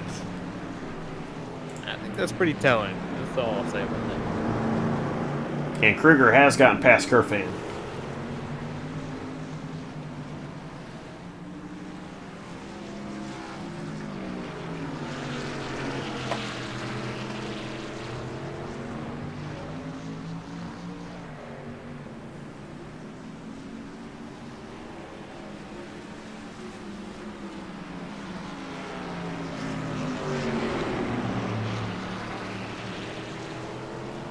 Is on pit road. I think he's got some damage in his truck. Oh, yeah, a little bit of right front damage.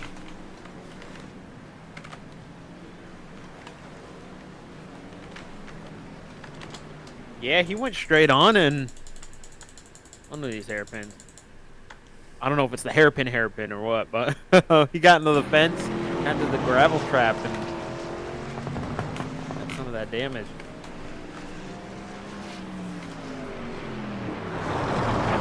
I believe that's going to be turn 8. Yeah, it's in the red man.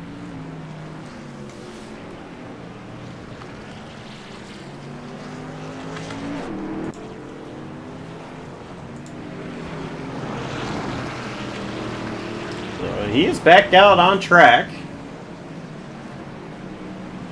Truck was a handful to drive, but yeah, he is.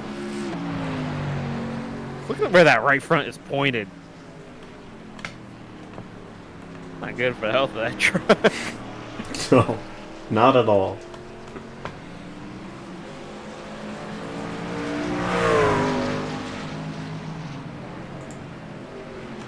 It's pretty interesting.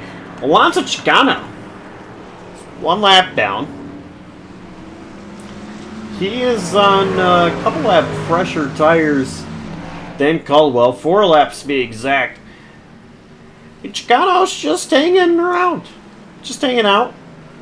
I mean, he's got nothing to gain by going up there and passing Caldwell other than his lap back. And Chicano's been in situations that Cam's in right now where you don't need lap trucks going up there and trying to pass you, so he's just gonna keep a safe distance and kind of help out his teammate. There's no reason to go up there and be annoying and try to pass him. It's not really, because there's no one immediately in front of him to pass. Let's put it that way, because Alex Kerfan is only 35 seconds behind Cameron Caldwell. It's a long way up the road. No reason to really be obnoxious to the leader. And I'll if you're Alonso Chicano, I bet you're thinking right now, why can I not have this pace normally at the road courses to be up here right behind the leader? But Chicano's another driver that, we talked about with Kerfan. Chicano is another driver that has gotten a lot better at the road courses as well. And I think it's something where he doesn't just like coming, but he's not against coming to them. Yeah, he's another one that's done a really good job of just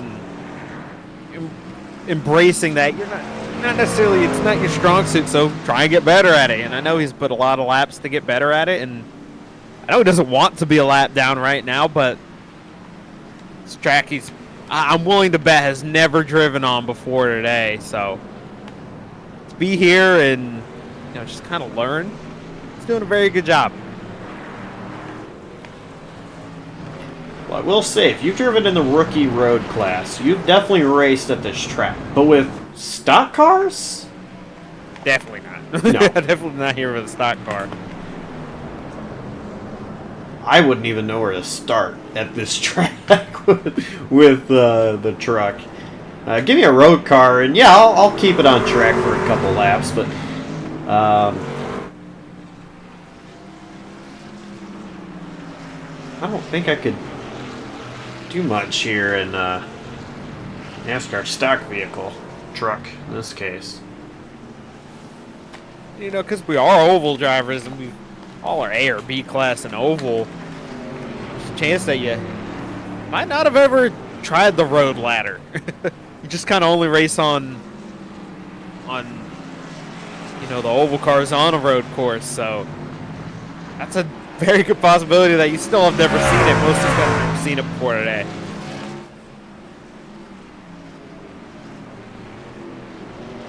Because I'm almost B class in road. I don't do much road racing, so I'm only C class, about 3.5.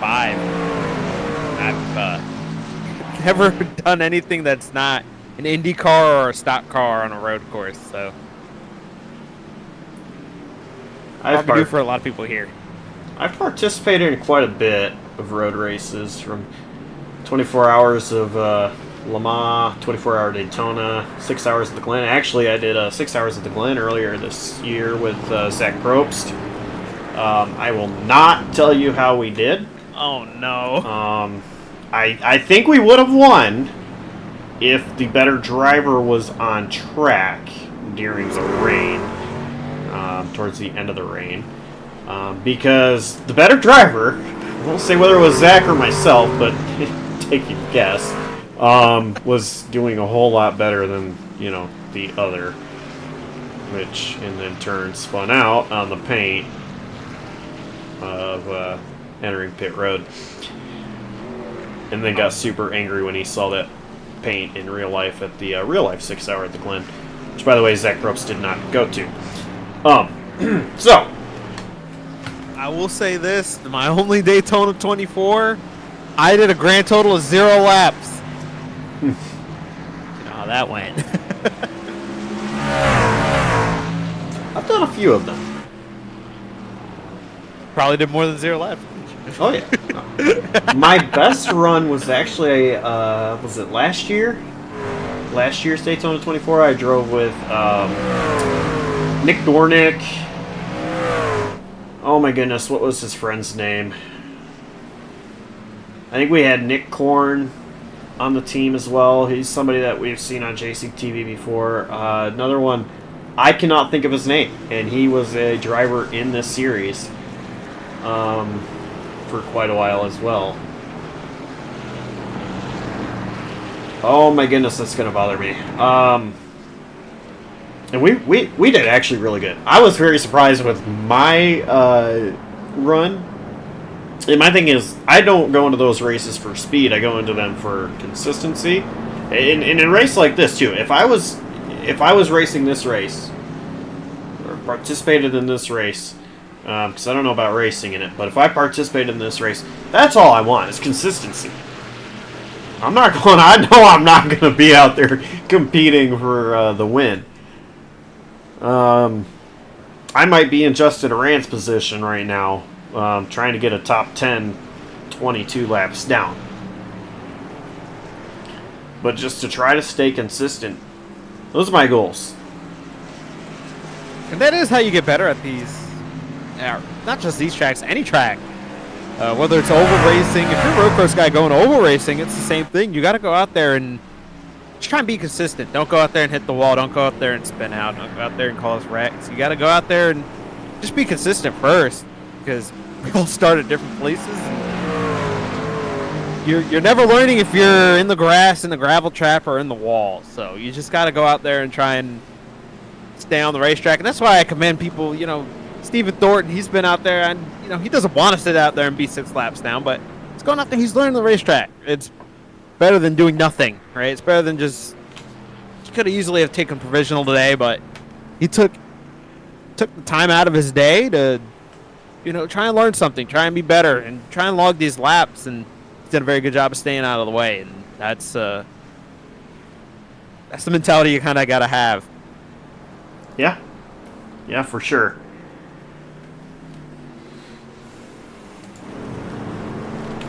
It's tough to be out there, and not really be fighting for anything, but just go out there, get laps, try to get better. That's what gets you better.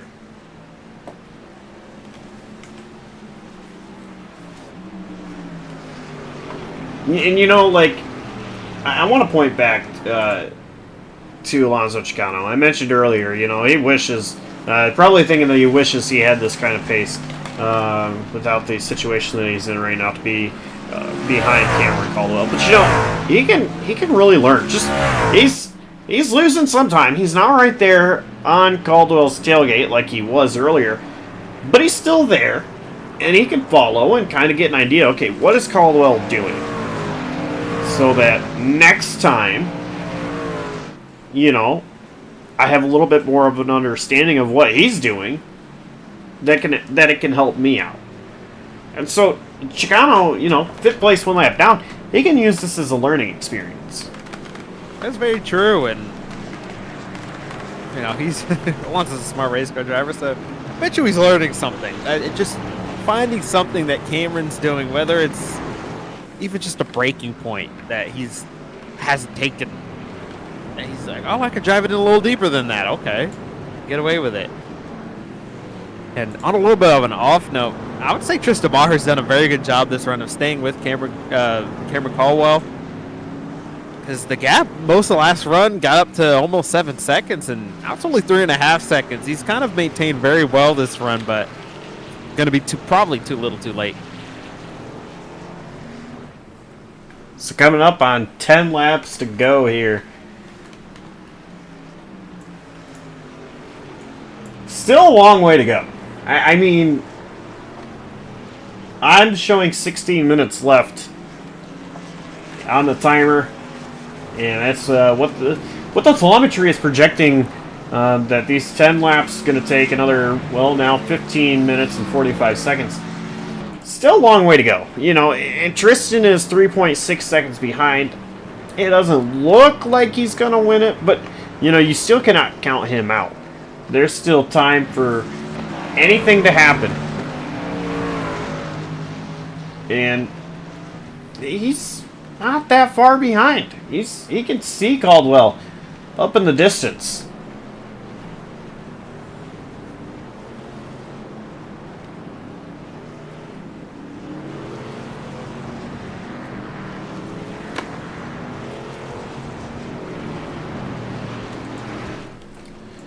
Cameron Caldwell, he needs to put on a few more perfect laps, and he's done such a great job this entire race. I think if he doesn't get it done, he's going to be so frustrated for what could have been.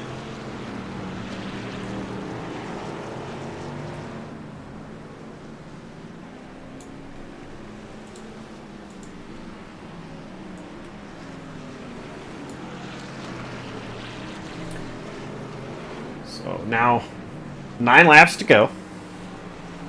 And four drivers, of course, on the lead lap. Maher 3.6 seconds behind, Kruger 30.4, and Kerfan 39.6.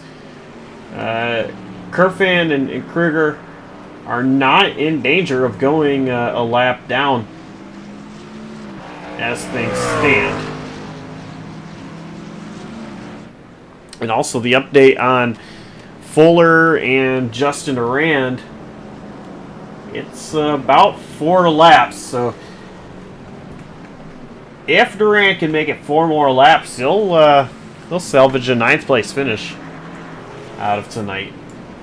Be celebrating doing it. Probably didn't expect to get a top 10 coming out of the day. No.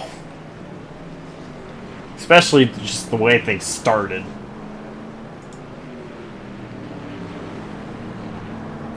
So Tristan has gotten around Alonso Chicano.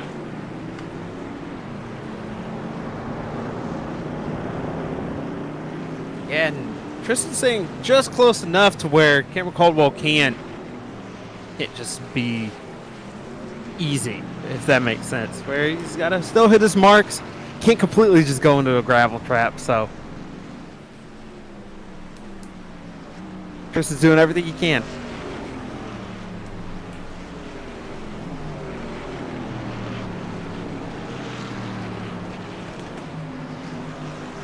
Caldwell just continues to be faster, though. Not the fastest car on track. That is Kruger. But even then, I mean, Kruger just at such a big disadvantage right now in track position.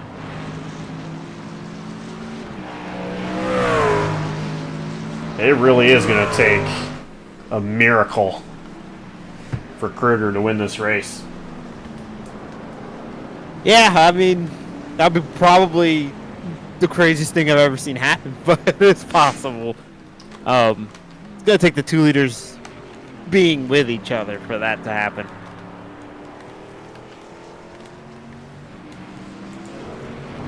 And, you know, and JP, if there were 2 drivers that hated each other and second place was catching the leader, I'd say anything is possible. Maher and Caldwell respect each other so much. Maher has been on Radius for a long time. And again, I mentioned earlier, he's not on Radius anymore as things stand. He is on Chicano Motorsports with PBR Manufacturing. But again, I mean, you know, we're one big happy family with 2 teams, and so these 2 guys, they respect each other, big friends. I believe they push each other to be better at these kind of races.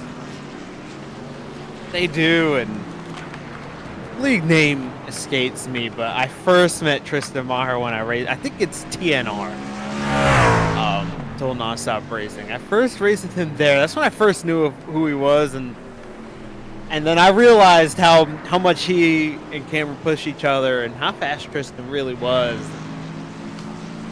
really impressed by him in that race. And that was a couple years ago now. At this point, a little over 2 years ago, and yeah, that was it's good to meet him there, and that was quite a lot of fun. And I'm very happy that he's in these leagues even because Tristan's got such a busy life, and between his family and what he does for work, he is a busy person. So it's good to see him out here racing when he can. And you're right, these two definitely do push each other quite a lot. And there's times he'll be racing and being a dad at the same time. Yeah, it's kind of impressive. Tristan is a cool guy. I've had the opportunity to meet him in person. And we don't even live that far away from each other either. We met at Michigan International Speedway last year. Both of us Michiganders. Same with Kerfan. In fact, everybody in the top 5 was at MIS last year.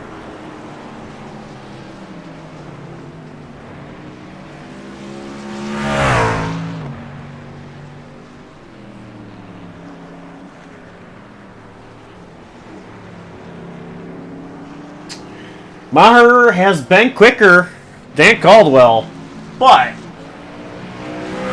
it's not by much. It's by a 1/10, and you're not going to gain 4 seconds by only gaining a 1/10 in 6 laps.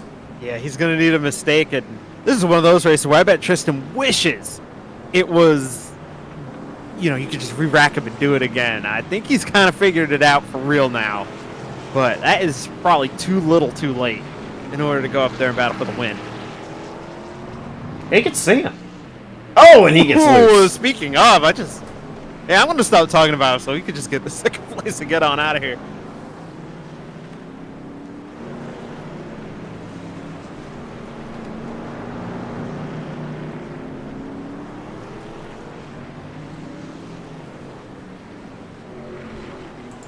So Justin Duran, if he can hold on for just a couple more, he'll have passed.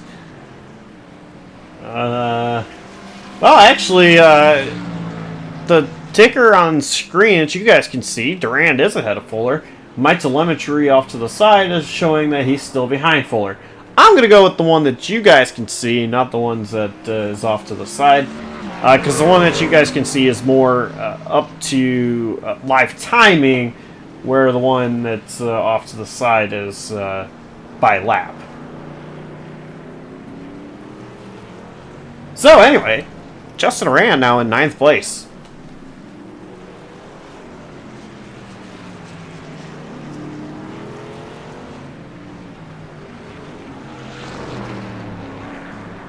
It's quite impeccable to get a 9th place finish when you're just out here, just trying to log laps, just trying to get every point you get. And if he had a win right now, he would have just started and parked or asked for a provisional. But it's been a tough season. What this, we talked about this with your team, and with Justin's season, it has been terrible, but not of his own doing. He's just had no luck this season. It hasn't been a lack of speed. It's just been a lot of situations just not going his way. Oh yeah. It's been rough for him. It's been rough to work with him. Kind of be on this sister team, satellite team, whatever you want to call it. To see his struggles, to see he's just gonna park it now. He knows he's got it locked up. He tows it, but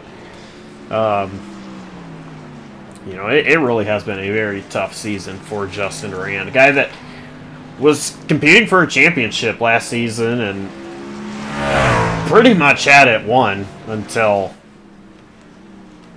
craziness happened, which allowed Ethan Fonseca Moreno to get the title.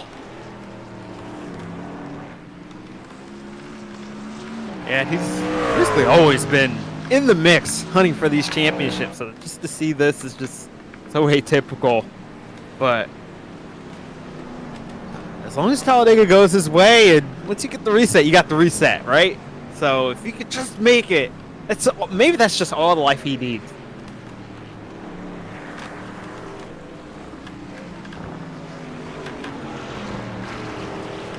Yeah, and he's a driver that can go out and perform good on those super speedways.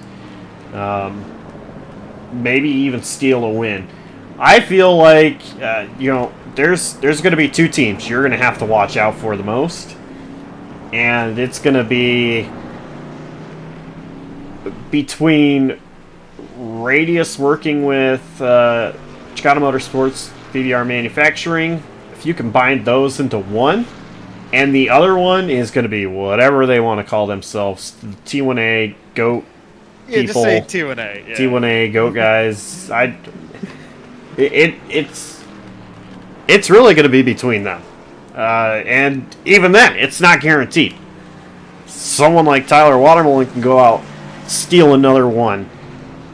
Brett Bennett, who is so good on the plate races, he can go out there and get one. Or it can be a driver like myself or Dawson Allen, who neither one of us have an opportunity, even yourself if you do end up racing. None of us have an opportunity to make the playoffs.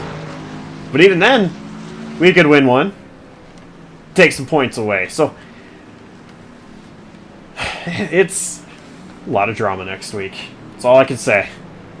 Sure, we'll have it all covered here on JCTV. Whoever's broadcasting it, both races 1 and 2, could be multiple different broadcasters, but it's all going to play out here on JCTV. And I'm excited. Talladega is a wild card for sure, and it's going to be a whole lot of fun.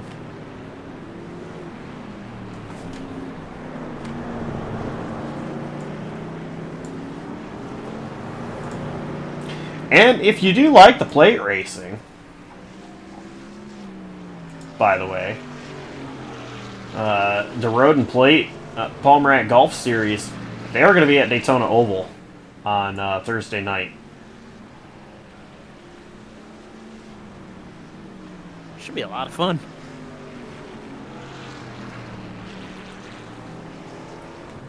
They've been putting on a great show every week. I am really, really sad we missed Long Beach. I'm not sure what happened there. I do know Dustin Dolly was streaming.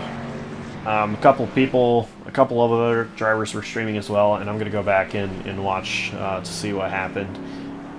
But as of right now, I don't even know what happened at Long Beach.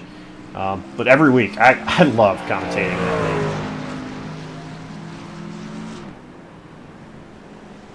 We have 2 to go in this one, though, and more like 1.5. Cameron Caldwell 4 seconds ahead of Tristan Maher. I bet Cam's worn out. He's ready to relax. He's only had 2 opportunities to really breathe this race, and both of them were when he was down pit road, and that last time was only for 12.9 seconds. Time before that, about the same amount of time. Cameron Caldwell, who is making his way through turn 9.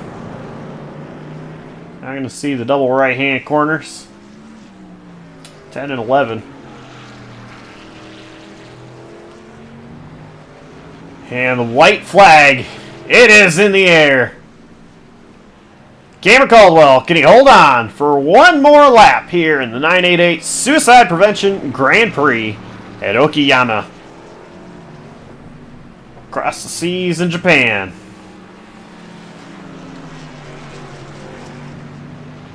Yeah, it's just been a nearly flawless performance for Cameron Caldwell.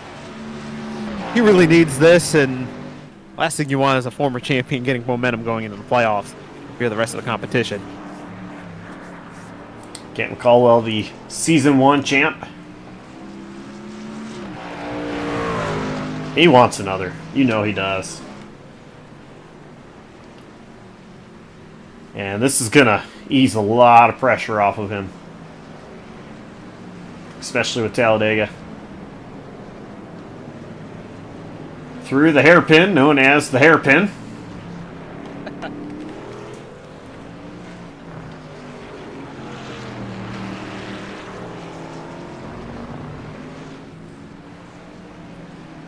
Heading into Redmond.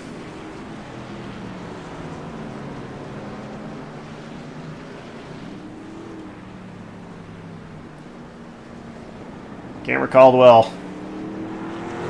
He can taste victory 2 corners away.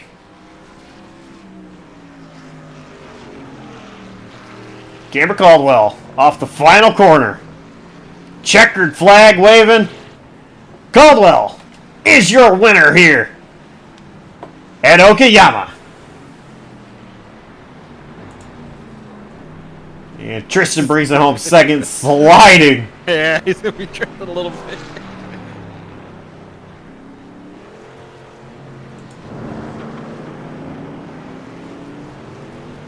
Michael Kruger bringing it home, and maybe you can hold on. Bringing it home in 3rd place is Michael Kruger. See Justin Rott beside him. Rott a couple laps down. And now, the last of the 4 on the lead lap, Alex Kerfan finishes in 4th.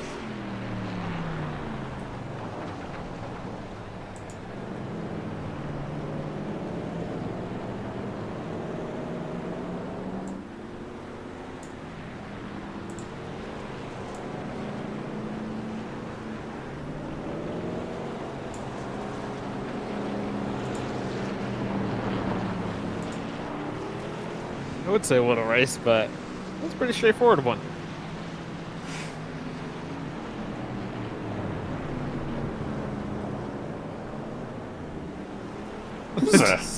Brett Bennett was throttle turn one. Great performance out of Caldwell. Yeah, that was a great performance. Just and exactly what the doctor ordered for him.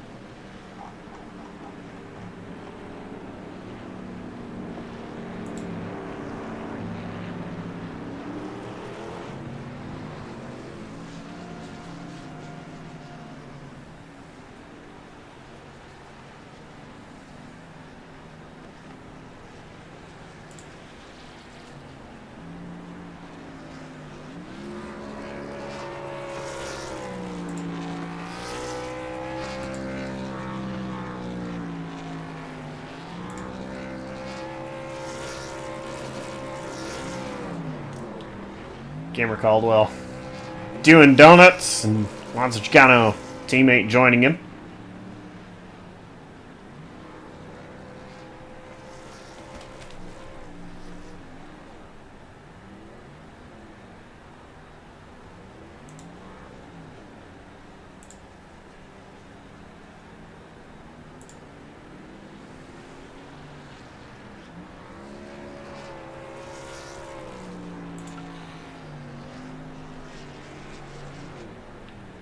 Kerfan and Kruger out there around as well.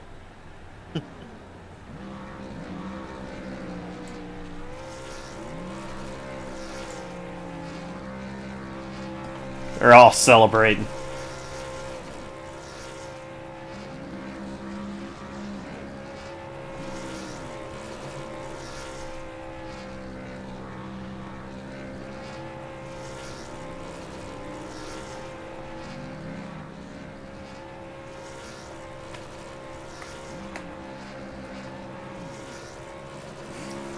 Let's go take a look at our unofficial race results. And Cameron Caldwell, of course, is the race winner. Tristan Maher finishes in 2nd. Michael Kruger 3rd. Alex Kerfan 4th. Lonzo Chicano 1 lap down in 5th. Justin Rott in 6th. Brett Bennett 7th. Stephen Thornton 8th. Justin Aran, the little engine that could, finishes in 9th. Nathan Fuller finishes in 10th. And just go down the rest of the list here. Walls 11th, Probst 12th, Jurgesmeyer 13th, and Rivers Jones 14th. Arnold Maggio did not start. He did one lap. That's what they got.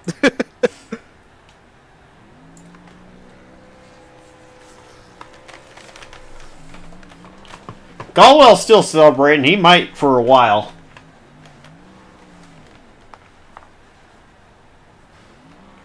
And like that, we only have 2 spots left for the playoffs. How amazing is that?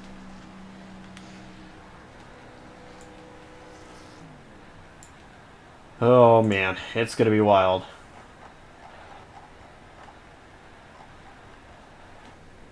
So I think it's about time we go ahead and talk to our top 3. So let's get them in here. Starting with our 3rd place finisher, Michael Kruger. And hey, Mikey, 3rd place finish tonight. Oh, it was a difficult start for you. Going from 4th to, I believe, 6th or 7th. And just trying to claw your way back up. Yeah, I mean, just made a basic mistake.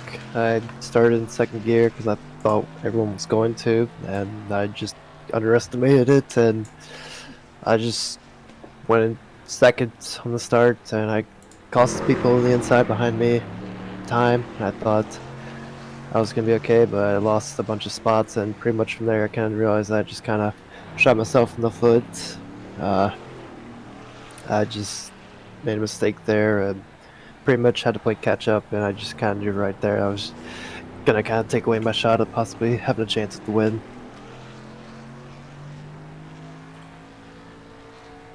Well, yeah, I mean, all night seemed like you were battling with Alex Kerfan. Kind of seemed like at times he was a thorn in your side. But what was it like just racing with him? Yeah, I mean, I made the passes I made from the guys that got by me early in the race, and I feel like I was a little bit better than Alex when I got to him, but it was kind of tough to get around him really, because he was really, he was doing a really great job. He was just doing a great job, like, just ahead of me. I mean, he wasn't doing anything like blocking or anything, but he was just running great laps, and I was just kind of a challenge to get around him because I had to be just a little bit better. And as kind of the longer I stayed behind him, the more that my tires would wear out early in the run, and I finally got to get around him, which was really challenging too.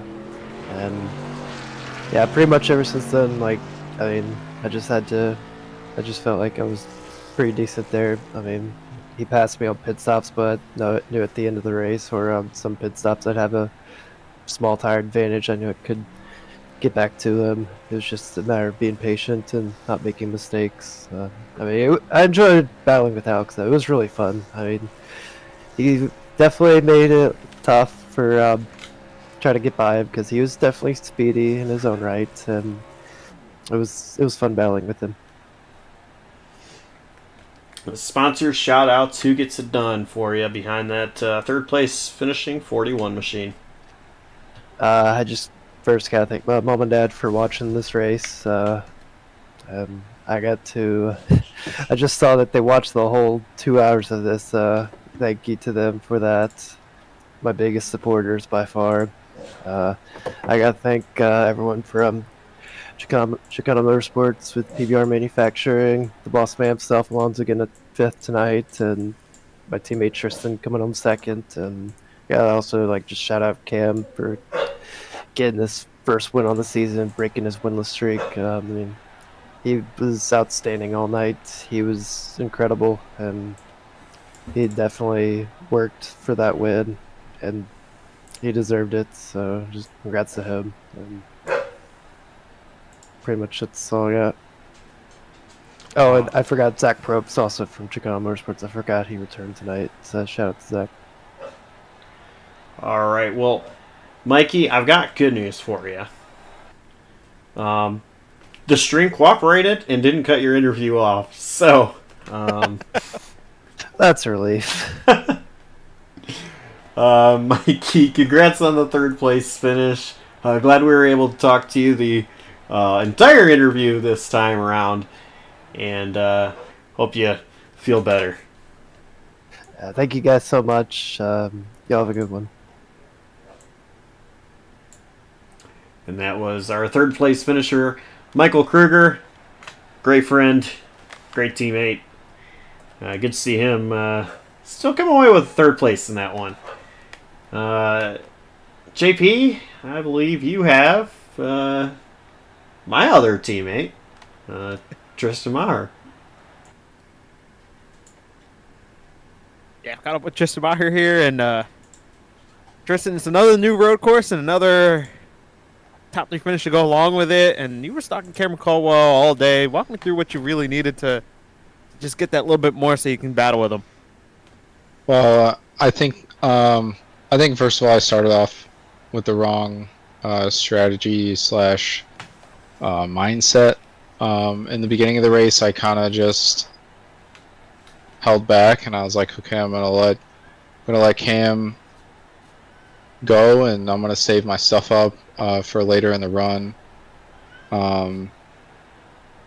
It didn't end up really working out. I mean, I caught him a little bit towards the end, but I think I just let him go too far, in the beginning while I was trying to save my tires. As far as like what I needed, I think that me and Cam were really similar on pace. I mean, I don't have any fancy overlays or anything, but I'm pretty sure we were just kind of trading lap times for most of the race.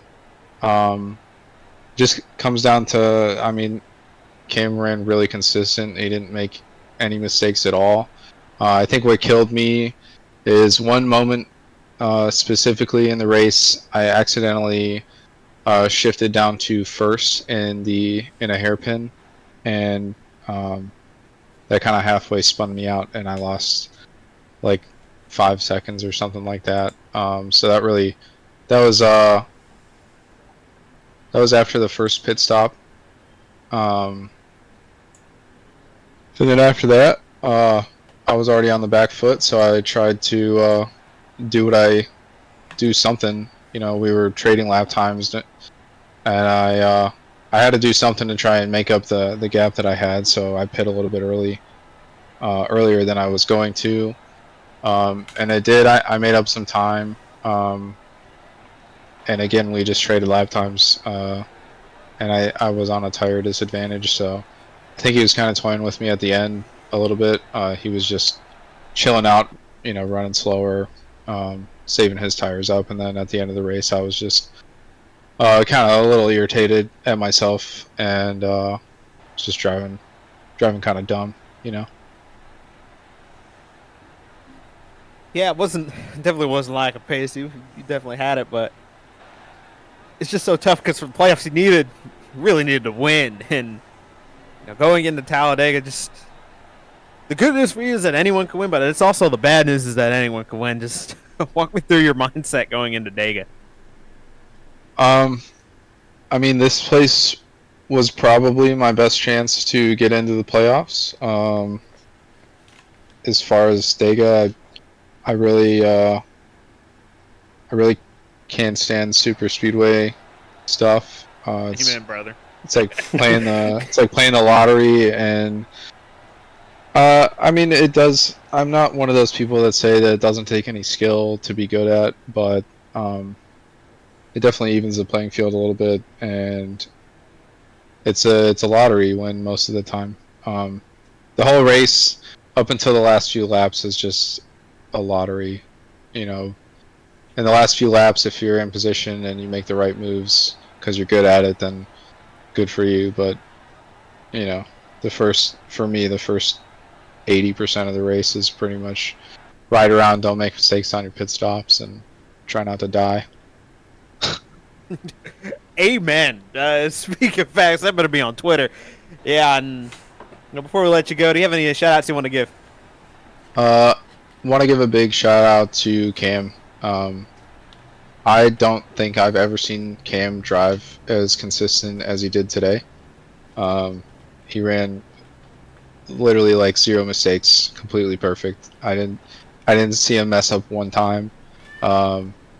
Maybe he locked a wheel going into the hairpin, but it was such a minute lockup it didn't even affect anything. But yeah, shout out to him. Shout out to everybody that stayed and actually put some effort forth to driving around a road course. And shout out to you guys for being in the booth.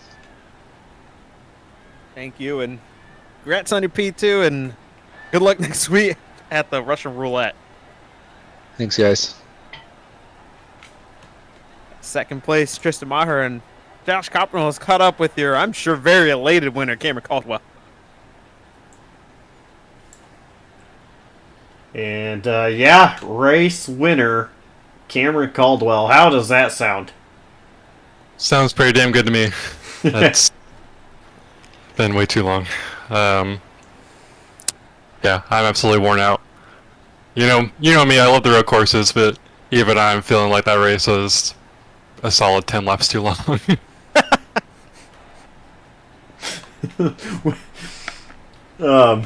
We were talking about just track exploding or something about halfway through. But no, I mean, first of all, I just want to ask, how much pressure is now off of your shoulders with Talladega next week? Not just one, but two. I've said all week to my teammates the last thing I want to do is to go into next week having to worry about points racing. So now I can go out there and have fun and help my teammates get into the playoffs and not have to worry about anything for me. So that's really nice. I've been in positions before in past seasons where I've had to points race at Talladega as the regular season cutoff, and it's not fun at all. So definitely excited that I don't have to worry about that now. Yeah, it's just a nice feeling. Yeah, it'll be fun. Well, back to tonight's race being important. I mean, Tristan Maher, the gap between you and him really wasn't close ever since the start of the race. But he never really was too far away that you could just go easy. So, were you keeping an eye on the gap between yourself and Tristan? And was it getting into your head at all? I mean, I was definitely watching it, but I felt like, early on, I just kind of took off after about like lap 7 or so. And once I had like a 2.5 second gap, I was just kind of managing it. There were like some things that I was worried about, like entering tonight, like as far as like, for example, the big hairpin after the long straightaway. I was worried about like losing focus and just missing my breaking point and going flying off. And so it allowed me, like having a gap allowed me to just kind of, not have to drive as hard. And that was really nice. And so I will say he pit a lot sooner than I would have liked on his last pit stop. I was trying to go till like lap 50, but I also wanted to maintain the lead in front of him. So I felt like he forced my hand, but I also had, at that point, like a 7-something second gap, I think, before he pit. So it's like I had some wiggle room to run a couple more laps on the pit and then keep the lead and have fresher tires or just take off, So I guess like I never felt really pressured from him, but it was like I just can't screw up. So I was just driving probably 90% instead of 100. But I mean, we've seen him. Like, I obviously, swept all the road courses season 1, season 2. And then he's kind of been that guy ever since then, him and Mikey. And I can't tell you how good it feels to finally take it to him and come out on the other side for once. So, just very happy I was able to do that. Well, I just want to let you know, I knew that you probably would have been yelling at me if you knew that I picked you as somebody to win the race. So I didn't pick you. In fact, neither did John. John picked Tristan, and I picked, John Jurgensmeyer. So You're welcome. neither one of us picked you. I wanted to really badly, but of course. Once again, Jurgensmeyer does not deliver and was eliminated in the race pretty early. But back to you. Sponsor shout outs. Who gets it done behind that winning number 12 machine? Yeah, first shout out to my main sponsor tonight, RPS Marketing. Man, I've wanted to get this paint scheme in victory lane ever since I made it, and it's like the first race I ran in was the season finale last season, and it's just, it's ran in a couple other leagues, and it just finally got over the hump tonight. And shout out to my other sponsors, C2 Graphics, Grid Network, Two Town Cider House, Milwaukee Massage Therapy, Left Coast Revivals, everyone else who sponsors myself and the Radius team. Shout out to my teammates. It was a pretty lighthearted night tonight, which is pretty fun. And shout out to you guys for broadcasting. Shout out to my friends and family and everyone else who tuned in tonight. Sorry to make it boring, but that's kind of how these road races go sometimes. And yeah, looking forward to the Dega Double, not having to worry about points or anything. So hope everyone enjoyed the night, and we'll see you next week. Yeah, congrats on the win, and definitely go out and have some fun at Talladega. Yep, thanks, Coach.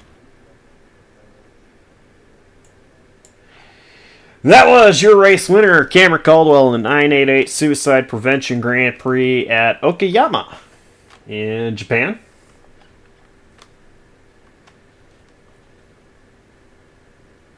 So, John, what was your takeaway from that? Other than being way too long. Yeah, and Tristan and Cameron kind of touched on it. Is shout out to everyone who was out and ended up finishing the race, because it's very easy to just kind of park it and say, I don't need to race this. I'm probably never going to race here again, and I'm just going to get my position anyway, so I could just park it. But these guys, they stayed in the race, and they continue to tough it out, and maybe they learned a thing or two. So shout out to those guys. And also, it's just the cream rose to the top when they needed to, because these are two people who really, they needed a win. Because as far as I'm concerned with Talladega coming up, if you're on the cut line, straight up on the cut line, you need to win one of those two races, because it's very easy for someone outside the cut line who's playoff eligible to win. So the cream rose to the top today, and those two, Cameron Caldwell, Tristan Maher, got it done. Unfortunately for Tristan, now he's in a must-win scenario next week. But those guys, they really got it done when it counted most, and that really sets the stage for an interesting two races at Talladega.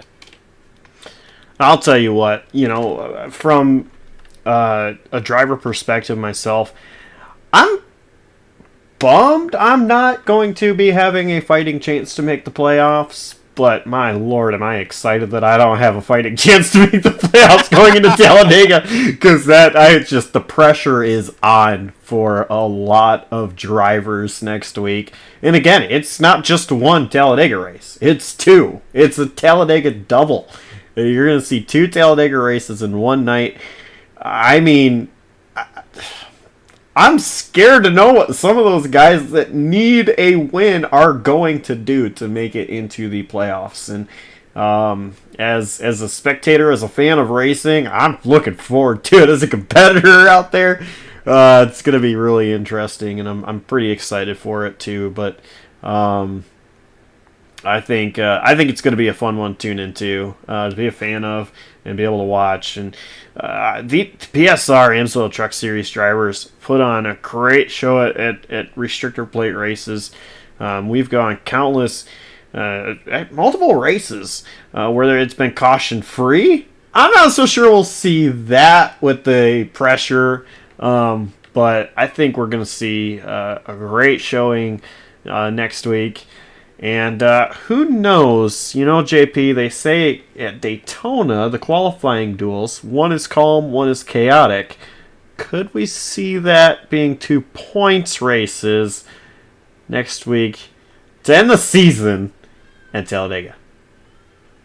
I think this kind of happened one of these years we did it, so it wouldn't shock me if that's how it goes down. One of them's kind of calmer, everyone minds their P's and Q's, and then the other one is just, all heck breaks loose. It's going to be interesting. I'm looking forward to it. Going to want to tune into that one, but first, tune in on Thursday nights at about 8:45-ish p.m. Eastern Time, where we're going to have the Palm Rat Golf Road and Plate Series at Daytona Oval. And that'll just be getting us ready for 2 Talladega races a couple days later. But those guys on Thursday nights put on a great showing. Catch that one on Thursday night, like I said, and then Saturday night starting at about 7:45 p.m. Eastern Time for Talladega doubleheader. All right here on JCTV. You're not going to want to miss it. Big shout out, drivers, fans, admin team. Without you guys, this wouldn't be possible.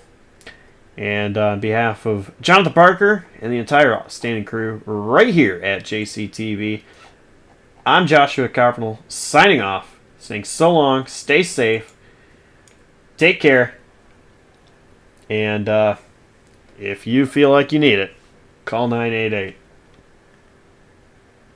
or text